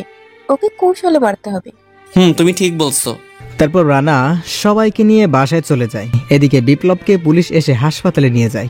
কিছুক্ষণ পর তার বাবা এমপি সাহেব আসে। আমার ছেলেকে এইভাবে কে মেরেছে? জানি না স্যার, আমরা ওকে জঙ্গলে পেয়েছি। কোন জঙ্গলে? চকরি জঙ্গলে। তোমরা সেখানে গেলে কেন? একটা নাম্বার দেখে কল আসে, আমাদেরকে বলে বিপ্লব সেখানে আহত অবস্থায় শুয়ে আছে। তাই আমরা সেখানে গিয়েছিলাম। গিয়ে দেখি সত্যি। আমার ছেলে এখন কই? আঘাত একটু বেশি হয়েছে, যার কারণে সে এখন কোমায় আছে। হট। জি স্যার, আগামী 2 থেকে 4 মাসের মধ্যে কোমা থেকে আসতে পারে বলে মনে হয় না। তারপর এমপি সাহেব তার বাসায় চলে যায়। তার মাথায় প্রচন্ড আগুন। এদিকে রানা রিয়াকে জিজ্ঞেস করে, অনু আত্মহত্যা করেছে কেন? তাহলে শোনো, অতীত। একদিন অনু আর রিয়া কলেজের সামনে দাঁড়িয়ে আছে। এমন সময় বিপ্লব অনুদের কাছে আসে। কলেজে নতুন নাকি সুন্দরী? জি, কিন্তু কেন? তোমাকে আমার খুব ভালো লেগেছে, চলো না দুজনে একটু ছাদে যাই। আমি আপনার সাথে সাথে যাব কেন? তোমার থেকে একটু মজা নিব, বেশি না অল্প একটু। কি বলেন এইসব? আপনার ঘরে কি কোনো মেয়ে মানুষ নেই? এমন সময় স্যার চলে আসে আর তখন বিপ্লব তার লোকগুলোকে নিয়ে চলে যায়। আমি পুলিশকে সব জানাবো। পুলিশ তোর কথা বিশ্বাস করবে না প্রমাণ না থাকলে। প্রমাণ পাবো কই? আরে এই ছেলেকে আমি চিনি ভালো করে। 2 দিন নজরে রাখলে অনেক প্রমাণ পাওয়া যাবে। ওকে, তাহলে শুরু এখন থেকে। ওকে। তারপর তাহারা বাসায় চলে যায়। অনু বাসায় বসে বসে টিভি দেখতেছে আর রিয়া বিপ্লবকে ফলো করতে গিয়ে যা দেখলো। প্লিজ আমাকে ছেড়ে দাও। ছাড়বো তো তোকে, কিন্তু একটু মজা নিয়ে নিই। তারপর বিপ্লব সামিয়াকে ধর্ষণ করে ইচ্ছে মতো। ধর্ষণ করে তাহাকে মেরে ফেলে। তাহাকে মেরে জঙ্গলের ভিতরে মাটি চাপা দেয়। রিয়া সবগুলো ভিডিও করে ফেলে। বিপ্লবের লোকদের মধ্যে একজন রিয়াকে দেখে ফেলে, তাই সবাই রিয়াকে দৌড়াচ্ছে। রিয়া অনুকে কল দেয়। অনু, তোর ফোনে একটা ভিডিও পাঠাচ্ছি, তুই ওটা নিয়ে থানায় গেলে বিপ্লবকে পুলিশ অ্যারেস্ট করবে। তুই কোথায় যাচ্ছিস? আমাকে বিপ্লবের লোকেরা তাড়া করতেছে। বিপ্লব এইমাত্র একটা মেয়েকে ধর্ষণ করে মেরে ফেলে, তা আমি ভিডিও করেছি। আর শোন, তুই ভিডিওটা তোর গ্যালারিতে সেভ করে নিস, না হলে তোকে ধরে ফেলবে বিপ্লব। আর আমি তোকে কয়েকদিনের জন্য ব্লক করে রাখবো, ওকে? আচ্ছা ঠিক আছে, আর আমি ভিডিওটা আমার মেইলে সেভ করেও রাখতেছি, ওকে? গুড। কিছুক্ষণ পর রিয়াকে ধরে ফেলে বিপ্লব এর লোকেরা। ধরে রিয়াকে জঙ্গলে তাহাদের আস্তানা নিয়ে যায়। রিয়ার মোবাইল থেকে ভিডিওটা ডিলিট করে ফেলে আর রিয়াকে গাছের সাথে বেঁধে রাখে। এদিকে অনু পরের দিন বিকালে থানায় যায়। স্যার, বিপ্লব একটা মেয়েকে ধর্ষণ করে মেরে ফেলেছে। এমপি সাহেবের ছেলে বিপ্লব স্যার? জি। আপনি বললে আমি বিশ্বাস করব? আমি জানি আপনি করবেন না, তাই তো আমি প্রমাণ সহ নিয়ে আসছি। কই দেখি। তারপর অনু পুলিশকে ভিডিওটা দেখায়। পুলিশ তো দেখার সাথে সাথে অবস্থা খারাপ। আচ্ছা, আপনি এখন একটা দরখাস্ত করে যান, কালকে এসে কেস লিখিয়েন। আচ্ছা। অনু একটা দরখাস্ত লিখে চলে যায়। অনু চলে যাওয়ার পরই পুলিশ বিপ্লবকে কল দেয়। স্যার, আপনি কালকে রাতে একটা মায়া থেকে মজা নিয়েছেন, আর মেয়েটা মারা গেছে, সেই বিষয় ভিত্তি করে একটা সুন্দরী মায়া আপনার নামে কেস লিখতে আসিছে। কি বলস তুই এসব? জি স্যার, আমি কেস লিখিনি, বলেছি কালকে আসলে কেস লিখবো। আপনাকে না জানিয়ে কেস লিখবো কেন? কালকে বিকেলে আসবে সেই মেয়ে। ওকে, ঠিক আছে। তারপর বিপ্লব রিয়ার কাছে যায়। তুই কাকে ভিডিও দিয়েছিস সত্যি করে বল। আমি কাউকে ভিডিও দেইনি। আচ্ছা, তাহলে কালকেই সেই মেয়েকে আমি ধর্ষণ করব। ভাইয়া, আমার বান্ধবীকে কিছু কইরেন না প্লিজ ভাইয়া। তার মানে সে তোর বান্ধবী? জি। এখন থেকে প্রতিদিন রাতে তোকে ব্যবহার করব, আর যদি এখান থেকে পালাস তাহলে তোকে মেরে ফেলবো।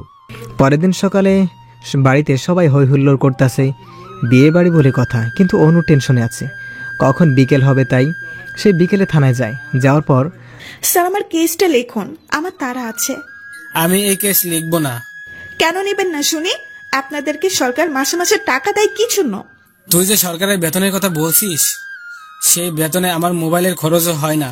কিন্তু তোর কথা কালকে বিপ্লব বসকে বলেছি, তখন বিপ্লব বস আমাকে 10 লক্ষ টাকা দিয়েছে। আমি কোর্টে গিয়ে তোদের নামে অভিযোগ করব। সে সময়টুকু পেলে তো তুই সবাইকে ধরো আর বিপ্লব বসকে কল দাও। তখন অনু থানা থেকে পালিয়ে যায়। রাস্তায় থানাকে কল দেয়, কিন্তু সে ব্যস্ত থাকার কারণে কল রিসিভ করে না।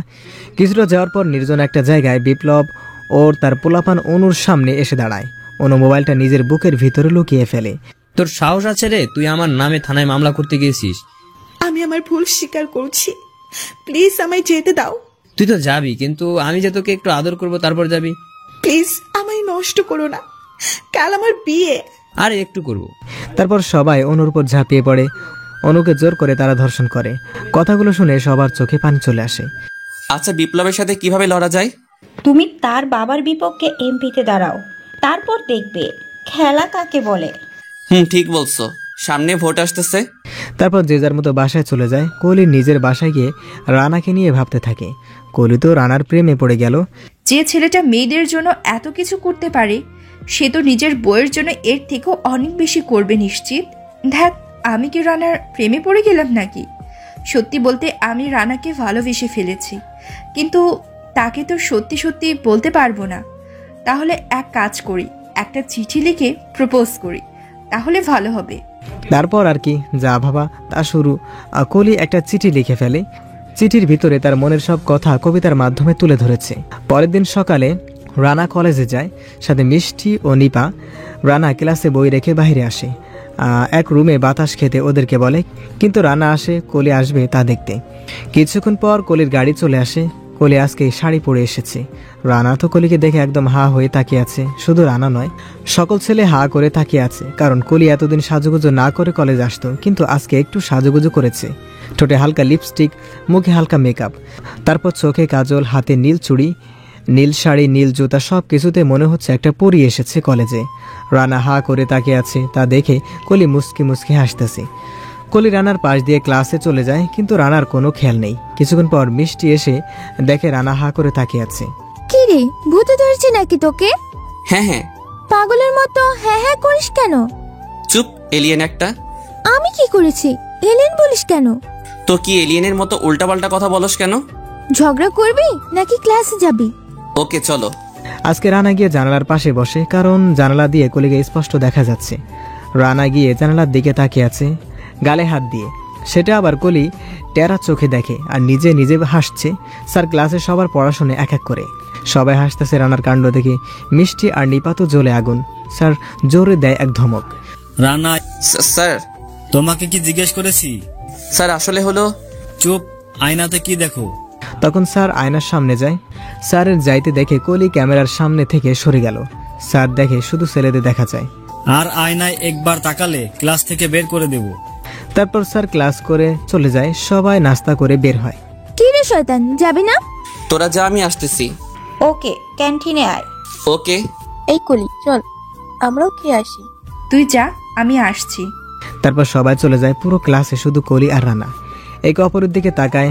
যখন দুজনের চোখে চোখ পড়ে তখন দুজনে লজ্জায় মুখ সরিয়ে নেয়। কলি উঠে রানার কাছে যায় আর একটা কাগজ দিয়ে বলে, উত্তরের অপেক্ষায় থাকবো। তারপর কলি এক দৌড় দিয়ে চলে যায়। তারপর রানা কাগজটি খুলে এবং পড়া শুরু করে। প্রিয়তমা, কেমন আছো? আশা করি ভালোই আছো। আর আমার ভালোবাসার মানুষটি ভালো থাকুক, সেটা আমি সবসময় চাই। কিন্তু জানো, আমি ভালো নেই। আর কি জন্যে ভালো নেই? শুধু একটি কথা বলবো বলে। দীর্ঘদিন পর্যন্ত তোমার পেছনে পেছনে ঘুরতেছি, কিন্তু বলতে পারিনি। অনেকভাবে চেষ্টা করেছি, কিন্তু তারপরও কথাটি বলতে পারিনি। সেই কথাটা আজ আমার বুকের ভেতরে জমতে জমতে পাহাড় পরিমাণ উঁচু হয়ে গেছে। এই কথাটাকে আর ধরে রাখতে পারলাম না। আর এভাবে কতদিন কষ্ট সহ্য করব। তাই কথাটা আজ তোমাকে চিঠির মাধ্যমে জানালাম। আশা করি তুমি আমাকে ফিরিয়ে দিবে না। একটিবার কথা বললেও তো বলবে। আমি সত্যি করে বলছি, তোমাকে আমি অনেক অনেক বেশি ভালোবাসি। প্লিজ একবার তো আমাকে সুযোগ দিবে তোমাকে ভালোবাসার। আর না হয় পরীক্ষা করে দেখো আমি তোমাকে কতটুকু ভালোবাসি। আমি এখন মেঘ থেকে বৃষ্টির আশা করছি, যে মেঘ আমাকে বৃষ্টি দিতে পারবে। আমি এমন সাগর থেকে পানির আশা করছি, যে সাগর আমাকে পানি দিতে পারবে।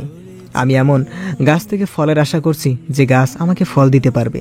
আমি এমন একটি ছেলের থেকে ভালোবাসা আশা করছি, যে আমাকে সারা জীবন ভালোবাসা দিতে পারবে।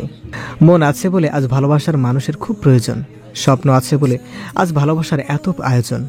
একটি সুন্দর মনের দেখা পাবো বলে অপেক্ষায় আছে সারাক্ষণ। নাইস তোমার চেহারা, সুইট তোমার হাসি। সত্যি করে বলছি, আমি তোমায় ভালোবাসি। ইতি, তোমার উত্তরের অপেক্ষায়। চিঠিটা পড়া শেষ হওয়ার সাথে সাথে মিষ্টি এসে চিঠিটা নিয়ে যায়। মিষ্টি চিঠিটা পড়ার সাথে সাথে তার মনটা ভেঙে গেছে। তার মাথায় যেন আকাশ ভেঙে পড়লো। এটা কে দিল রে? কলি দিয়েছে। তুই কি তাহাকে ভালোবাসিস? জানি না, বাট তাহাকে আমার ভালো লাগে। এটা বলে রানা চলে যায় ক্লাস থেকে। মিষ্টির চোখে এবার পানি চলে আসে নিজের অজান্তেই। যাহাকে নিয়ে ছোট্ট থেকে স্বপ্ন যে তার বউ হবে, আর সে আজ কিনা অন্যের হয়ে গেল। এটা বলে মিষ্টি বাসায় চলে যায়। মনটা অনেক খারাপ মিষ্টির আজ। যে মেয়েটা সারাদিন বাড়িতে এসেই পা রাখার সাথেই বাড়ির সবাই জেনে যেত, আজ সে মেয়েটা বাড়িতে এসে নিজের রুমে গিয়ে দরজা বন্ধ করে কান্না করতেছে। বিকেল গিয়ে সন্ধ্যা নেমে আসছে, কিন্তু সবাই মিষ্টির অপেক্ষায়। কিন্তু মিষ্টি এখনও আসে না। সবাই ডিপ্রেশনে পড়ে গেল। রানা অনেক জায়গায় কল দিল, সবাই বলে আমি জানি না। মিষ্টির ফোনও বন্ধ। রানা মিষ্টির রুমে যায়। তার বান্ধবীর নাম্বার আনতে মিষ্টির রুম থেকে গিয়ে দেখে দরজা ভিতর থেকে বন্ধ করা। রানা সবাইকে ডাক দিল, সবাই আসে। এসে দেখে ভিতরে মিষ্টি মন খারাপ করে শুয়ে আছে। তারপর রানার আম্মু মিষ্টির কাছে যায়, মিষ্টিকে ধরে কান্না করে দেয়। বড় মা! আরে পাগলি, তুই কাঁদছিস কেন? তুই কাঁদলে আমার কষ্ট হয়, তুই বুঝোস না? কি হয়েছে সেটা বলবি তো আগে। তারপর মিষ্টি সব খুলে বলে।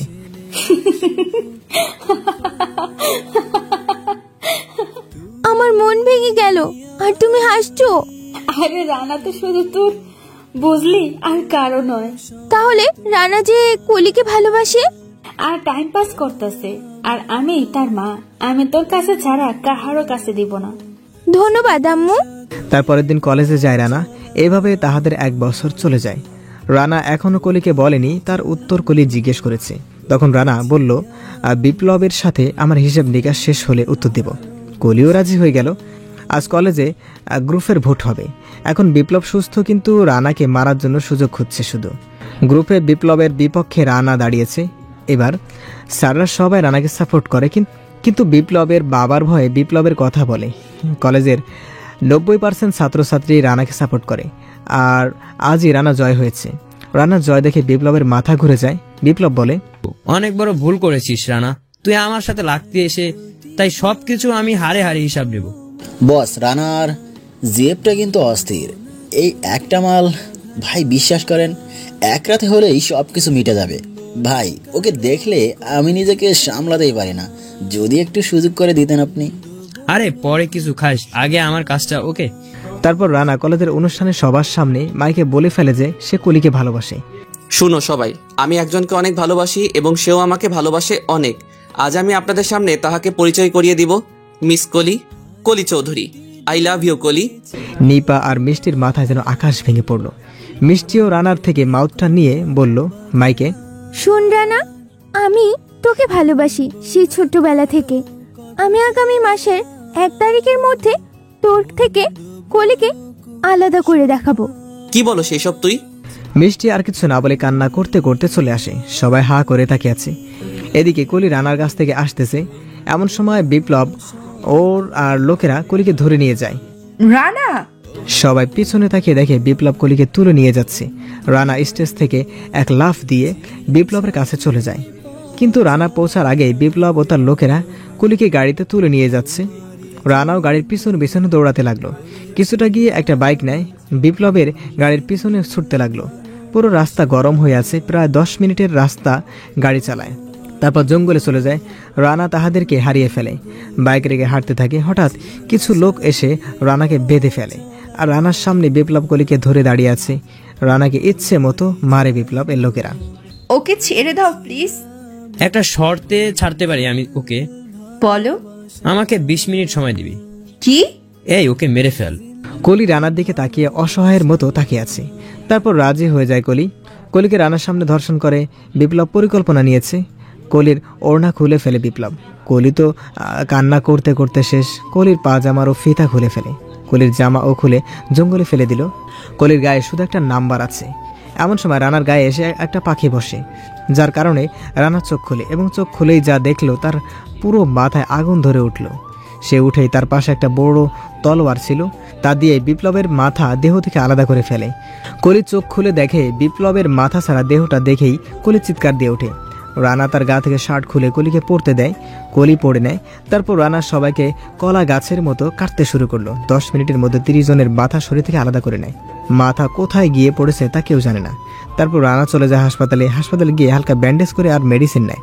তারপর কলিকে তার বাসার সামনে নিয়ে দিয়ে বলে, কলি আমাকে ভালোবাসো? অনেক ভালোবাসি। তাহলে কাল আমায় বিয়ে করবে? কাল? কালই। কাউকে জানাবো না। আমি তোমার জন্য কাজী অফিসের সামনে ঠিক সকাল 10টায় অপেক্ষা করব। তুমি চলে আসিও। ওকে, আসবো। তুমি থাকিও। এদিকে মিষ্টি বাসায় গিয়ে ব্যাগ গোছাতে শুরু করলো। কি রে, কোথায় যাবি? ব্যাগ গোছাস কেন? কি জিজ্ঞেস করেছি আমি? গ্রামে চলে যাব। কেন? এই শহরে আমি আর এক মুহূর্ত থাকতে পারবো না, তাহলে আমি মরে যাব। কি হয়েছে? কিছু হয়নি, তোমার ছেলেকে কলির সাথে বিয়ে দিয়ে দাও। মিষ্টি আর কিছু না বলে চলে গেল। বড় মা অনেক ডাকলো, কিন্তু মিষ্টি কোনো সাড়া দিল না। মিষ্টি কখনো গ্রামে একা যায়নি, সে শহরের রাস্তা ভালো করে চিনেও না। মিষ্টি গেট থেকে বের হতেই রানার সাথে দেখা। কি রে, তুই কোথায় যাস এই অটাইমে? মিষ্টি কোনো কথা না বলে চোখ মুছতে মুছতে চলে গেল। রানা অনেক ডাকে, কিন্তু সাড়া দেয় না। এদিকে রানা অনেক খুশি, আজ তার বোনের মৃত্যুর কারণ এর সব সমস্যার সমাধান করে ফেলেছে। রানা ভিতরে ঢুকতেই, মা, ও মা, একটা খুশির খবর আছে। তুমি কোথায়? কলিকে বিয়ে করবি, এটাই তো? না মা, এটা না। আমি নিপার ধর্ষণকারীকে মেরে ফেলছি। নিপার ধর্ষণকারীকে মেরে এখন তুই আমাকে মার? তোর মতো কুলাঙ্গারের মুখ আমি দেখতে চাই না। আমার একমাত্র অক্সিজেন মিষ্টি, সে আজ তোর ওই বেহাইয়া কলির জন্য বাড়ি থেকে চলে গেছে। আর শোন, আমাকে তুই বেঁচে রেখে আর কি করবি?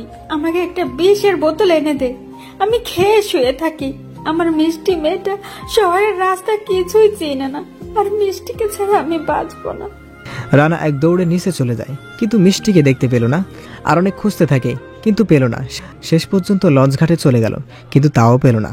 লঞ্চে উঠে মিষ্টিকে খুঁজতে তখন লঞ্চ ছেড়ে দিল, আর লঞ্চ গ্রামে যেতে একদিন লাগবে, আর কোনো ঘাটও থামবে না।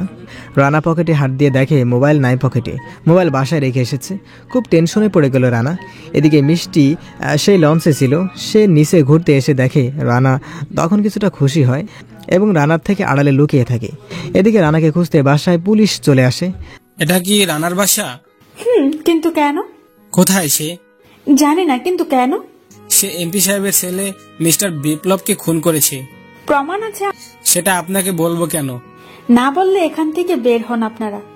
রানাকে আমরা অতি তাড়াতাড়ি খুঁজে বের করব এবং ফাঁসিতে ঝুলাবো। রানাকে ঝুলানো এত সোজা না। এদিকে রানাকে খুঁজতে বাসায় পুলিশ চলে আসে।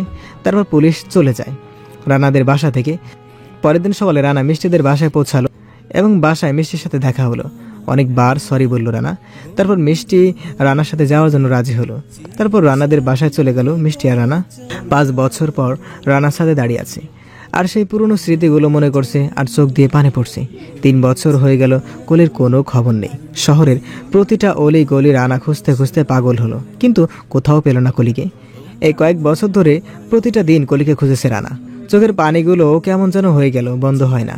এমন সময় পিছন থেকে মিষ্টি এসে রানার কাঁধে হাত রাখে। রানা চোখের পানি মুছে ফেলে। কি রে তুই? আমি কখন আসলি? এইমাত্র আসলাম। তুই এখনো কলিকে নিয়ে ভাবছিস? বাদ দে না এইসব। মাহি কোথায়? মাহি আর মাহির আব্বু বড় আম্মুর সাথে কথা বলতেছে। ওকে আমি আসতেছি, তুই যা। ওকে, তাড়াতাড়ি আয়। তারপর রানা নিজের রুমে গিয়ে ফ্রেশ হয়ে নিচে যায়। মাহি রানাকে দেখে দৌড়ে আসে। ছোট আব্বু। এই যে আব্বু। এটা বলেই মাহিকে কোলে তুলে নিল রানা। মাহি রানাকে পেলে আর কিছু বোঝে না। মাহির বয়স মাত্র 3 বছর 7 মাস। অনেক সুন্দর করে কথা বলতে পারে মাহি। মাহি হলো মিষ্টির ছেলে, অনেক কিউট একটা ছেলে। কেমন আছো আব্বু? ভালো আব্বু, তুমি কেমন আছো?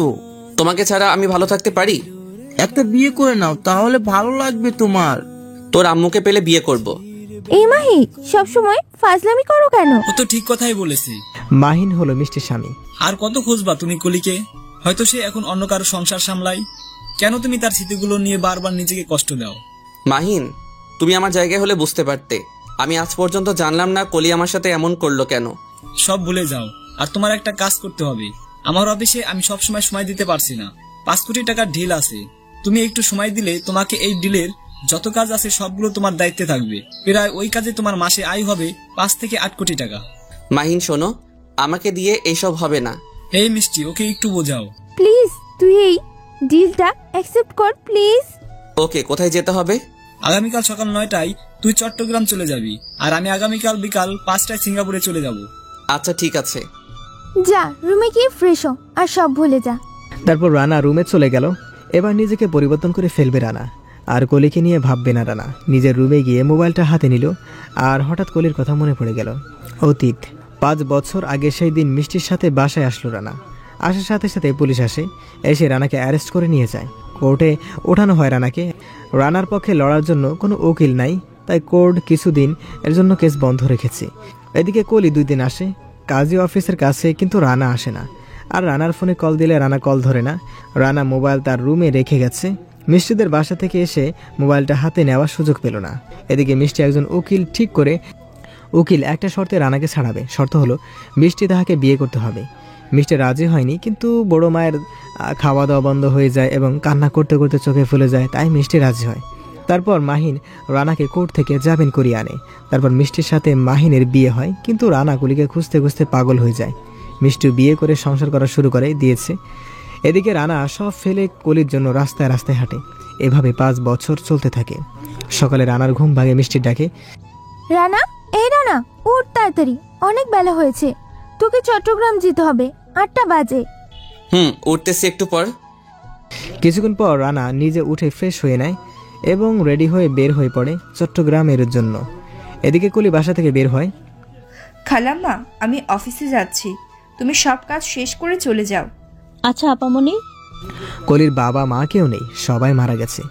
কলির বাবা সবকিছু কলির থেকে ছিনিয়ে নিয়ে ফেলে। কলি এখন চট্টগ্রামের একটা জব করে। সে অফিসের বসের পিএ। কলিকে অফিসের বস অনেক ভালোবাসে, কিন্তু কলি তা জানে না। কলির আজ একটু অফিসে যেতে দেরি হয়ে যায়। গিয়ে দেখে সবাই তার জন্য কাজে ব্যস্ত হয়ে পড়েছে। কলি অফিসে ঢোকার সাথে সাথে বস বলল, আজ তোমার এত দেরি হলো কেন? আসলে স্যার, আজকে একটু ঘুম থেকে দেরিতে উঠেছিলাম। আচ্ছা, তোমার সাথে পরে কথা বলবো। কাজে হাত লাগাও। কিছুক্ষণ পর আমাদের অফিসে এক নতুন স্যার আসবে। ওনার সাথে একটা বড় ডিল হবে। অনেক বড় একজন বিজনেসম্যান, প্রায় 5 কোটি টাকার ডিল।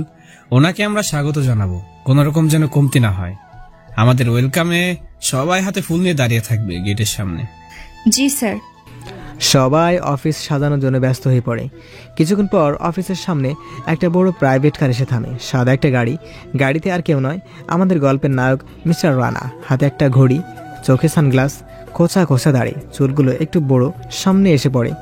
দামি দামি পোশাক, দেখতে পুরো হিরো ফেল। রানাকে অসাধারণ লাগতেছে। অফিসের সবগুলো মেয়ে হা করে তাকিয়ে আছে। রানা অফিসে ঢোকার সাথে সাথেই সবাই ওয়েলকাম জানায়। কলি অন্যদিকে তাকিয়ে আছে। এমন সময় বস বলে, মিস কলি, আমাদের নতুন মেহমান এসে পড়েছে, তুমি কি ভাবছো? কলি বাস্তবে ফিরে আসে। এসে রানার সামনে ফুলগুলো দিয়ে বলে, ওয়েলকাম। ওয়েলকামও বলতে পারেনি কলি। মাথাটা উঠিয়ে দেখে রানা, হাত থেকে ফুলগুলো পড়ে গেল।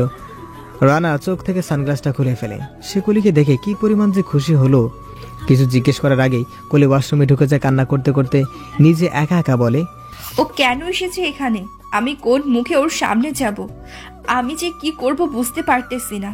এই 5টা বছর আমি যে ওকে কত মিস করছি, কিন্তু শেষ পর্যন্ত যখন ওকে আমি ভুলে গেলাম, সে আবার আমার সামনে এসেছে। ওকে আমায় বাঁচতে দিবে না? আমি কি দোষ করেছি রানা, যে তোমার থেকে নিজেকে আড়াল করতে পারতেছি না? এদিকে রানা কলি যেই দিকে গিয়েছে সেই দিকে অপলক দৃষ্টিতে তাকিয়ে আছে। অফিসের বসের মাথা প্রচুর গরম হয়ে গেল। কলির আচরণ দেখে রানা কলির দিকে তাকিয়েছে, যে কলিকে 5 বছর পর দেখল। আর অফিসের বস মনে করেছে কলির এইরকম ব্যবহার দেখে রানা কষ্ট পেয়ে তাকিয়ে আছে। তখন অফিসের বস এসে বলে, সরি স্যার, এই মেয়েটা আসলে নতুন, তাই কিছু বুঝতে পারেনি। তার হয়ে আমি ক্ষমা চাচ্ছি আপনার নিকট, আর তা না হলে আমি তাকে বের করে দেই। এই মেয়ে কতদিন হলো এখানে? স্যার প্রায় 3 বছর হবে। ওর বাবা মা কেউ নেই, তাই সে আমাদের অফিসে জব করে। হোয়াট? ওর বাবা মা কোথায়? আমি তো জানি না, কিন্তু ও বলেছে 5 বছর আগে ওর বাবা মা মারা গিয়েছে। আচ্ছা, ওকে আমার কেবিনে পাঠিয়ে দিন ক্ষমা চাওয়ার জন্য, আমি ক্ষমা করে দিব। আচ্ছা স্যার, আমি এখনই যাচ্ছি। তারপর অফিসের বস কলির কাছে চলে যায়। প্রথমে দরজা নক করতেই কলির টিস্যু দিয়ে চোখ মুখ মুছে নেয়। দরজা খুলে দেখে অফিসের বস। স্যার আপনি? তোমাকে আমি অনেক ভালো এবং ভদ্র মনে করেছিলাম, কিন্তু তুমি যে এতটা গান শূন্য বেয়াদব তা আগে জানতাম না আমি। আমার মান সম্মান সব নষ্ট করে দিয়েছো নতুন স্যারের কাছে। সরি স্যার, আসলে। চুপ, আমি কিছু শুনতে চাই না। তুমি এখনই গিয়ে নতুন বসের কাছে ক্ষমা চাইবে। কিন্তু স্যার। চাকরিটা মনে হয় করার ইচ্ছা নেই। যাচ্ছি স্যার।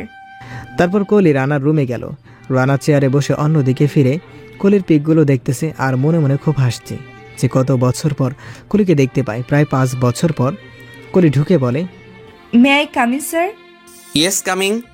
বলার সময় হঠাৎ মনে হলো এটা তো কলির ভয়েস। তারপর রানা দৌড়ে চলে আসে, এসেই কলিকে ধরে কেঁদে দেয়। কোথায় ছিলে এত বছর? শহরের এমন কোনো জায়গা নেই যে আমি তোমায় খুঁজিনি। কি হলো, তুমি চুপ কেন?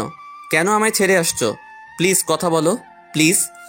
সরি স্যার, হুট করে কাউকে ধরবেন না প্লিজ। আর আজকের ব্যবহারের জন্য আমি আন্তরিকভাবে দুঃখিত। আমাকে তুমি স্যার বলছো কেন? আমি রানা, তোমার ভালোবাসার মানুষ। সরি স্যার, আমি কখনো কাউকে ভালোবাসিনি আর বাসবও না। আর আমি রানা নামে কাউকে চিনি না। এটা বলে কলি চলে গেল। রানা অনেক ডাকে কিন্তু কলি পিছন ফিরে তাকায়নি। কলি এক দৌড়ে চলে আসে বাসায়। এসেই নিজের রুমে ঢুকে কান্না করতে করতে বলে, ও আমায় বাঁচতে দিবে না। আমি যে ওকে চাই না সেটা ও বুঝে না কেন? আল্লাহ প্লিজ ওকে তুমি এখান থেকে নিয়ে যাও। আমাকে একটু শান্তিতে থাকতে দাও। ওর মুখ আমি দেখতে চাই না। কলির হঠাৎ 5 বছর আগের কথা মনে পড়ে গেল আর কান্না করে দিল। কেন আমার সাথে এমন হয়? কেন কি দোষ করেছি আমি? এদিকে রানা অফিসে বসে আছে। কলি যাওয়ার পর থেকেই চোখ দিয়ে নিজের অজান্তে পানি চলে আসে। কেন তুমি আমাকে এত ঘৃণা করছো আমি তা জানি না, কিন্তু যখন তোমার দেখা পেয়েছি তোমাকে রেখে আর যাবো না, সাথে করে নিয়ে যাব। কিন্তু কেন তুমি আমায় এত অবহেলা করছো তা আমি এখনো বুঝিনি। তারপর রানা একটা রুম ভাড়া নেয়, তারপর সেখানে চলে যায়। পরের দিন সকালে রানা অফিসে একটা ডিল ফাইনাল করতেছে প্রায় 50 লক্ষ টাকার।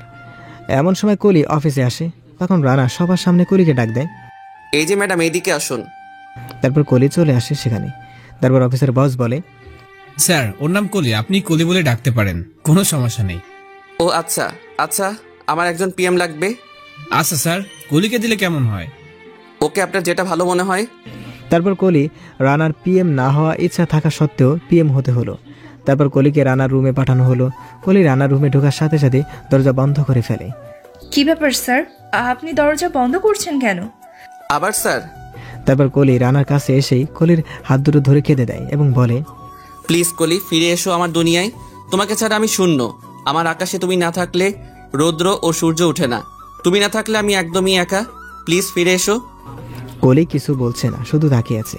তারপর রানা কলির পায়ে পড়ে যায়, কিন্তু কলি কিছুই বলছে না। রানা তো কান্না করতেছে। তখন কলি বলে, প্লিজ স্যার আমায় ছাড়ুন, আমার কাজ আছে, প্লিজ ছাড়ুন। তারপরও রান্নার কান্না থামাচ্ছে না। তখন কলি রানাকে উঠিয়ে কষিয়ে একটা থাপড় দেয় আর বলে, নেক্সট টাইমে যদি আপনি আমার সামনে আসেন তাহলে আপনি আমার মরা মুখ দেখবেন, বলে দিলাম। এটা বলেই কলি অফিস থেকে চলে গেল। রানা বুঝতে পারতেছে না কেন কলি তাকে এত ঘৃণা করতেছে। পরের দিন সকালে কলি অফিসে আসে। এসে দেখে তারপর বস রানা কলেজে আসেনি। কেন জানি তার মন খারাপ হয়ে গেল। হাজার খারাপ লাগলেও তো একদিন তাহাকে ভালোবেসেছে। কলি মনে করেছে হয়তো একটু পর আসবে, কিন্তু না, কলির ধারণা ভুল ছিল। কলি তার অফিসের বসের কাছে গেল। May I come in sir? আশা করি, বসো। কিছু বলবা? আসলে স্যার, আমার অফিসে যে বড় স্যার আসছিল সে আজ এখন অফিসে আসেনি। কি বলো এসব তুমি? স্যার ঠিক আছেন তো? আমারও একই প্রশ্ন। তারপর অফিসের বস রানার নাম্বারে কল দেয়, কিন্তু রানা কল রিসিভ করে না। কি হলো স্যার? কল তো ধরছে না। তা এখন কি করবেন? সে যেখানে থাকে সেখানে আমরা যাব। সে কোথায় আর আমরা জানবো কিভাবে? সে কিছুটা দূরে একটা ফ্ল্যাটে ভাড়া থাকে। তারপর কলি আর তার বস রানার ফ্ল্যাটে যায়। গিয়ে দেখে দরজা খোলা আছে, কিন্তু ভেতরে কেউ নেই। তারা ভিতরে চলে যায়। তখন বাজে সকাল 11:30। কলি খুঁজতে খুঁজতে বেডরুমে গিয়ে দেখে রুমের ভিতরে সবকিছু এলোমেলো। রুমের ভিতরে বড় একটা আয়না ছিল, সেটা ভেঙে টুকরো টুকরো হয়ে গেছে। এদের বোঝা যায় রাতে কিছু একটা হয়েছে। কলি এগুলো ভাবতে ভাবতেই হঠাৎ নজর করে দেখে নিজে মরার মতো শুয়ে আছে রানা, আর তার হাতে চুরি, অপর হাতে কাটা দাগ। 3বার কলি লিখেছে, অনেক রক্ত পড়েছে। কলি তাড়াতাড়ি একটা রুমাল দিয়ে রানার হাত বেঁধে ফেলে, কারণ তার বস দেখলে সব বোঝা যাবে, তাই হাত বেঁধে দেয়। তারপর তার বসকে ডাক দিল। তারপর দুজনে ধরে রানাকে হাসপাতালে নিয়ে যায়। হাসপাতালে ডাক্তাররা বলতেছে অনেক রক্ত লাগবে। তারপর কলি তাকে রক্ত দেয়, কিন্তু তারপরও এখনো কোনো খবর নেই। ডাক্তার বলে, আল্লাহকে ডাকুন, এছাড়া আর কোনো পথ নেই, কারণ অবস্থা বেশি ভালো না ওনার। কলি এই কথা শুনে একদম ভেঙে পড়ে। সে মনে মনে ভাবলো তার জন্য সব হলো। তারপর কলি তার বাসায় চলে যায়। গিয়ে নামাজ পড়ে আল্লাহর কাছে অনেক কান্নাকাটি করে। দোয়া শেষ করে সে রানার পূর্ণ স্মৃতিগুলো নিয়ে কান্না করতে করতে বলে, সত্যি বলছি, আমি তোমাকে এখনো ভালোবাসি, কিন্তু তুমি সেদিন আমার সাথে যা করেছো তা মনে পড়লে তোমাকে আমি যতটা ভালোবাসি তার থেকে 1000 গুণ ঘৃণা করি। তুমি এতটা খারাপ হবে আমি কল্পনাও করতে পারিনি। আমি মানুষ চিনতে ভুল করেছি। তোমার এই কাজের জন্য আমার বাবা মা দুনিয়া থেকে চলে গেল, আর আমি এখন পথের ভিখার। সব তোমার জন্য। তারপরেও বলো, আমি কিভাবে তোমায় ভালোবাসি? তোমাকে আমি কিভাবে কাছে চাই বলো? তারপর কলি হাসপাতালে চলে যায়। গিয়ে দেখে রানা হাসপাতালে নেই। কলি খুঁজতে খুঁজতে পাগল হয়ে গেল, কিন্তু পেল না। তার মন সত্যি খারাপ হয়ে গেল। এখন সে কি করবে বুঝতে পারতেছে না। তারপর নার্সকে জিজ্ঞেস করে, এই বেডের লোক কোথায়? তার ওয়াইফ এসে নিয়ে গেছে, তাহাকে নাকি বড় ডাক্তার দেখাবে। হোয়াট? তার বউ মানে? জি, তার ওয়াইফ এসে নিয়ে গেছে। তার মানে রানা বিয়ে করে ফেলেছে? বিয়ে না করলে বউ আসবে কোথা থেকে? আচ্ছা, আপনাদের হাসপাতালে তো সিসিটিভি আছে, তার ফুটেজ কোথায় পাবো? সামনেই আছে। ওকে। তারপর কলি সামনে চলে যায়। গিয়ে সিসিটিভির লোকদেরকে বলে, ভাই, 976 নম্বর কেবিনের সিসিটিভি ফুটেজটা একটু দেখাবে, 10 মিনিট আগের। তারপর লোকটি ফুটেজ দেখায়। তাও রানার সাথে সে নিপাকে দেখলো। তার মানে রানা তার বান্ধবী নিপাকে বিয়ে করলো। তারপর কলি নিজের বাসায় চলে যায়। গিয়ে আয়নার সামনে বসে কান্না করতেছে। হঠাৎ নিজেকেই বলল, আমি কেন ওই লুচ্চা ছেলের জন্য কান্না করি? তার তো মরে যাওয়াই, আমি তো যাচ্ছি। সে যদি বেঁচে থাকে তাহলে আরো কত মেয়ের জীবন নষ্ট করবে আমার মতো। চোখের পানি মুছে ফেলে কলি। আর এদিকে নিপা রানাকে রানার ফ্লাইটে নিয়ে যায়। হঠাৎ রানার কিছুটা জ্ঞান ফিরে, চোখ খুলে দেখে নিপা। কি রে তুই এখানে? তোকে অনেক খুঁজেছি, কিন্তু আমি পাইনি। কালকেই আমি বাংলাদেশে এসেছি, শুধু তোর আর কলির মাঝে যে ভুলটা আছে ওটা ভাঙানোর জন্য। কি বলিস তুই এসব? আর তুই কোথায় ছিলি যে বাংলাদেশে আসছিস? আমি ইন্ডিয়া ছিলাম, কালকে বাংলাদেশে আসছি 5 বছর পর। বল কি জন্য আসছিস? কলিকে রেপ করা হয়েছে। হোয়াট? আরে উঠলে তো তুই অসুস্থ হয়ে যাবি। কে করেছে আর কেন করেছে সব বলতেছি, শুন।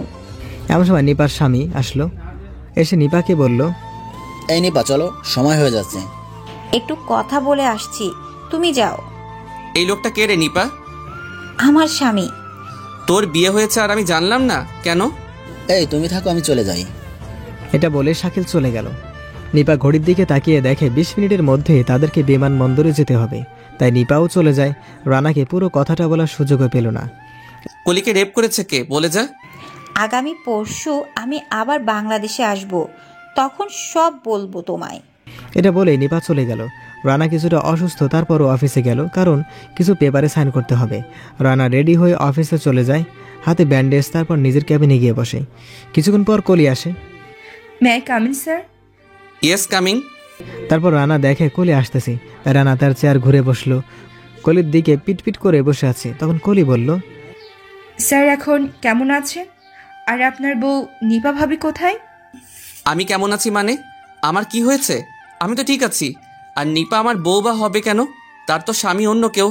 মাথা ঠিক আছে আপনার? এমন সময় অফিসের বস আসে। May come in sir? Yes, coming.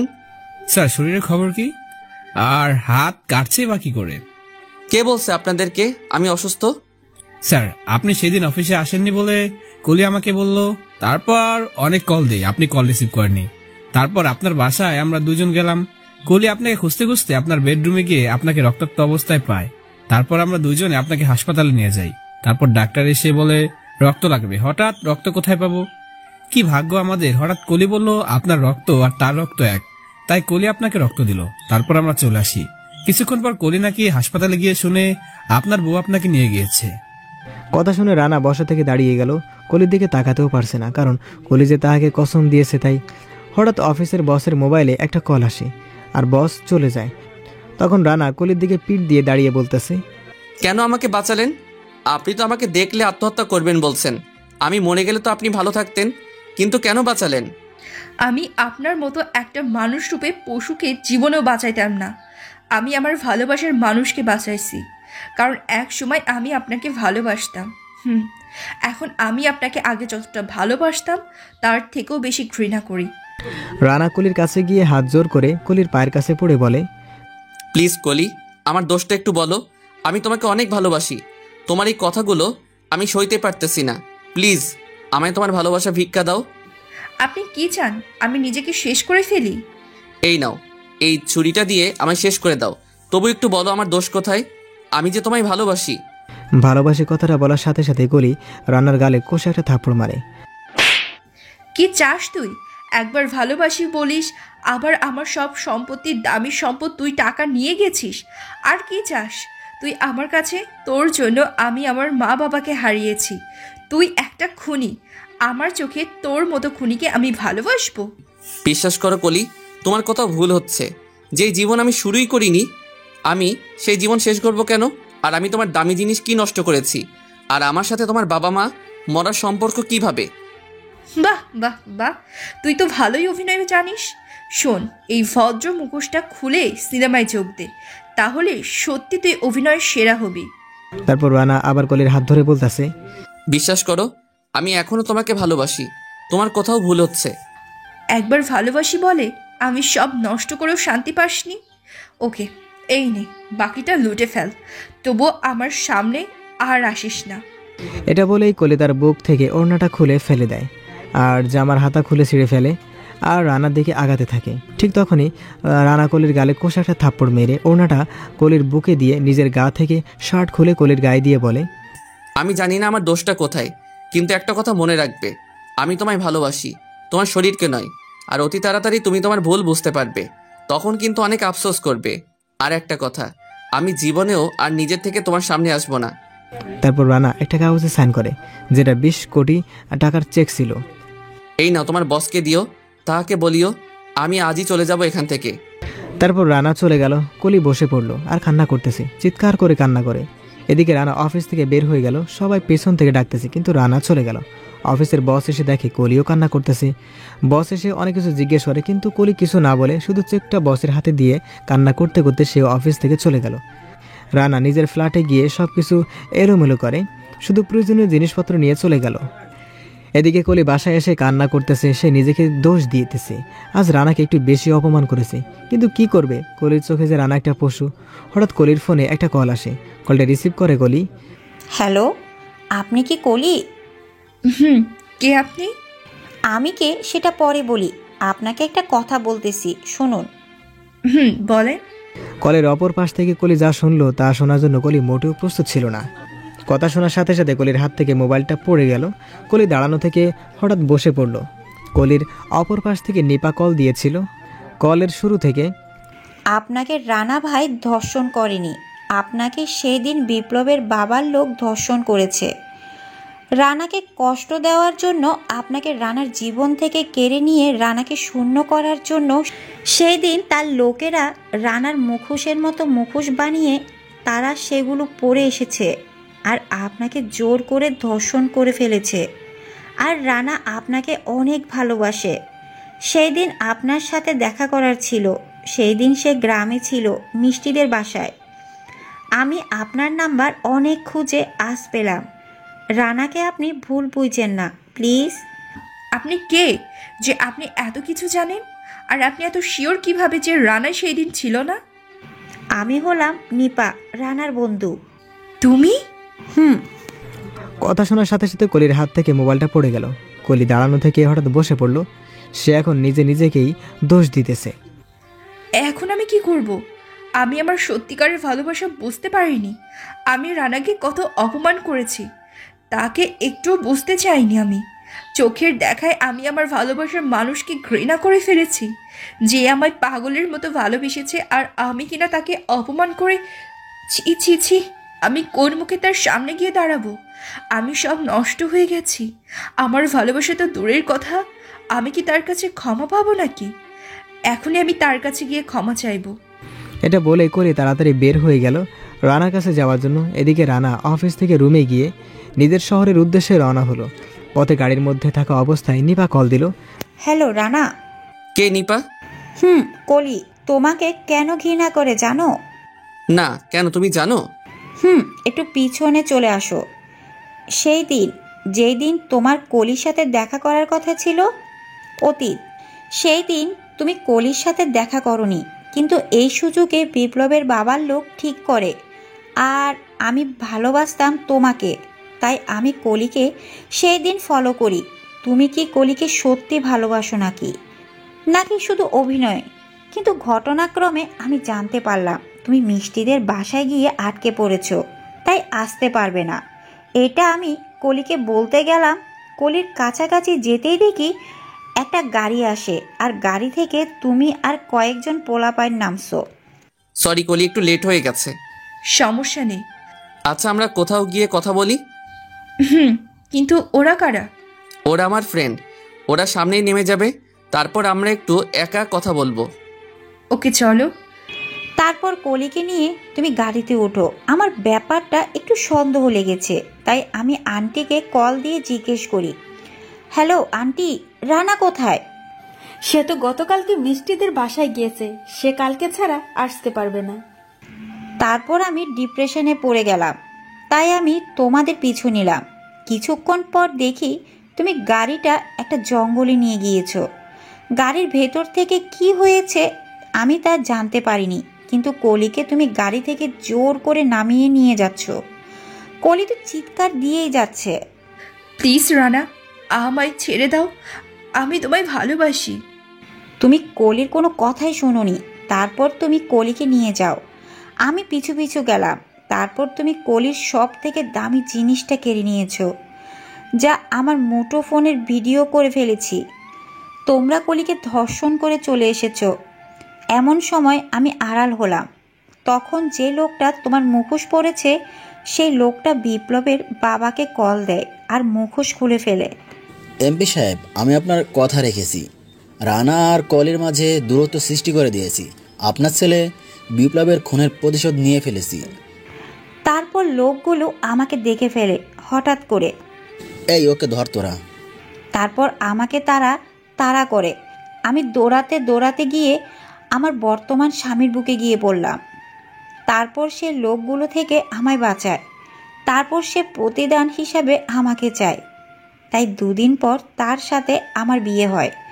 2 দিন পর আমি কলির বাসায় গিয়েছিলাম সব ভুল দূর করার জন্য। কিন্তু গিয়ে শুনি কলি সেখানে থাকে না, চলে গেছে। তার বাবা মা নাকি তার এই কথা শুনে সাথে সাথে স্ট্রোক করে মারা যায়। তারপর সেখান থেকে তোমার কাছে যাচ্ছিলাম। পথের মধ্যে পুলিশ এসে আমায় ধরে নিয়ে যায়। আমি নাকি এমপির একটা ছেলে খুন করেছিলাম। তারপর হঠাৎ আমার স্বামী এসে আমায় পুলিশদের কাছ থেকে নিয়ে বিদেশে চলে যায়। তুমি প্লিজ কলিকে ভুল বুঝো না। তারপর রানা কল কেটে দিল। রানার তো কথা শুনে যেন আকাশ তার মাথায় ভেঙে পড়েছে। রানা তাড়াতাড়ি বাসায় চলে যায়। এত তাড়াতাড়ি আসছো যে? রানা কোনো কথা না বলেই তার রুমে চলে গেল। এদিকে বাসার সবাই রানার এই অবস্থা দেখে ডিপ্রেশনে পড়ে গেল। রানার চোখ দিয়ে যেন আগুন বের হচ্ছে। রানা তার রুম থেকে একটা পিস্তল নিয়ে বের হয়। মিষ্টি দেখে ভয় পেয়ে গেল। এই, তুমি এটা নিয়ে কোথায় যাচ্ছ? মিষ্টির স্বামীও আসে। কখন আসছো আর কোথায় যাচ্ছ তুমি? রানা কাউকে কিছু না বলে বাসা থেকে বের হয়ে বাইক নিয়ে এদিকে কলি রানার রুমে গিয়ে রানাকে না পেয়ে সোজা রানাদের বাসার উদ্দেশ্যে রওনা হলো। রানা, রানা, কোথায় তুমি? মিষ্টি ও তার স্বামী এবং রানার আম্মু নিচে চলে আসে। আরে কলি, তুমি? আপু। মিষ্টি কে রে মা? এই কলি তোমার পুত্রবধূ। এত বছর কোথায় ছিলে? আমার ছেলেকে একা রেখে চলে গেছো কোথায়? আন্টি সব বলছি, আগে বলুন রানা কোথায়? একটু আগেই রানা এসেই পিস্তল নিয়ে বাসা থেকে রাগিলুক নিয়ে চলে গেল। ও মাই গড! তাড়াতাড়ি কলি নিপাকে কল দিল। তুমি কি রানাকে কিছু বলছো? রানাকে সব বলে দিয়েছি আমি। তারপর কলি কল কেটে দিল। কি হয়েছে? রানা এমপি সাহেবকে খুন করতে গিয়েছে। হোয়াট? তারপর মাহিন থানায় কল দিল। এদিকে নিপাও কল দিল, শুনে রানা খুন করতে গিয়েছে। নিপা তাড়াতাড়ি বাংলাদেশে চলে আসে, কারণ তার কাছে প্রমাণ আছে। এদিকে রানা এমপিদের বাসায় চলে আসে, এসেই বাসার গেট ভেঙে ফেলে। এমপিদের বাসার সকল মাস্তানরা রানার সামনে চলে আসে।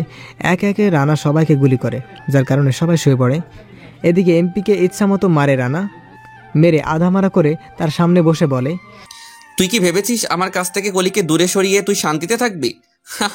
এত সোজা না। কিছুক্ষণ পর কলি এবং তার বাসার সবাই সেখানে উপস্থিত হয়। রানা বলে এমপিকে, শোন, তুই কলিকে তোর লোক দিয়ে নষ্ট করেছিস, তাই বলে আমি তাহাকে অবহেলা করব এত সহজ নয়। আমি কলিকে ভালোবেসেছি, ভালোবাসবো সারা জীবন ইনশাল্লাহ। আমি কলির সুন্দর মনটাকে ভালোবাসি, তার শরীরটাকে নয়। তোর জন্য আমি আমার কলির কাছে অপরাধী হয়েছি, তোকে আমি বাঁচতে দিব না। তোর ছেলের জন্য আমার কলিজার বোনটা দুনিয়া থেকে চলে গেল, তার স্বপ্নগুলো শেষ হয়ে গেল। এদিকে কলি পিছন থেকে কান্না করতেছে। রানার কথাগুলো শুনে রানা পিস্তল লোড করে গুলি করবে এমন সময় পুলিশ এসে বলে। এসেই এমপি সাহেব এবং রানাকে ধরে নিয়ে যায়। পরের দিন কোর্টে ওঠানো হবে দুইজনকেই। নিপা সব প্রমাণ দেয়, আর মাহিন তো উকিল আছেই। রানা মুক্তি পায়, আর এমপিকে সারা জীবন কারাগারে থাকার নির্দেশ দেওয়া হলো এবং তাহাকে পদত্যাগ করে তার মন্ত্রিত্ব থেকে। রানা বের হওয়ার সাথে সাথে কলি এসে রানার পায়ে পড়ে গেল।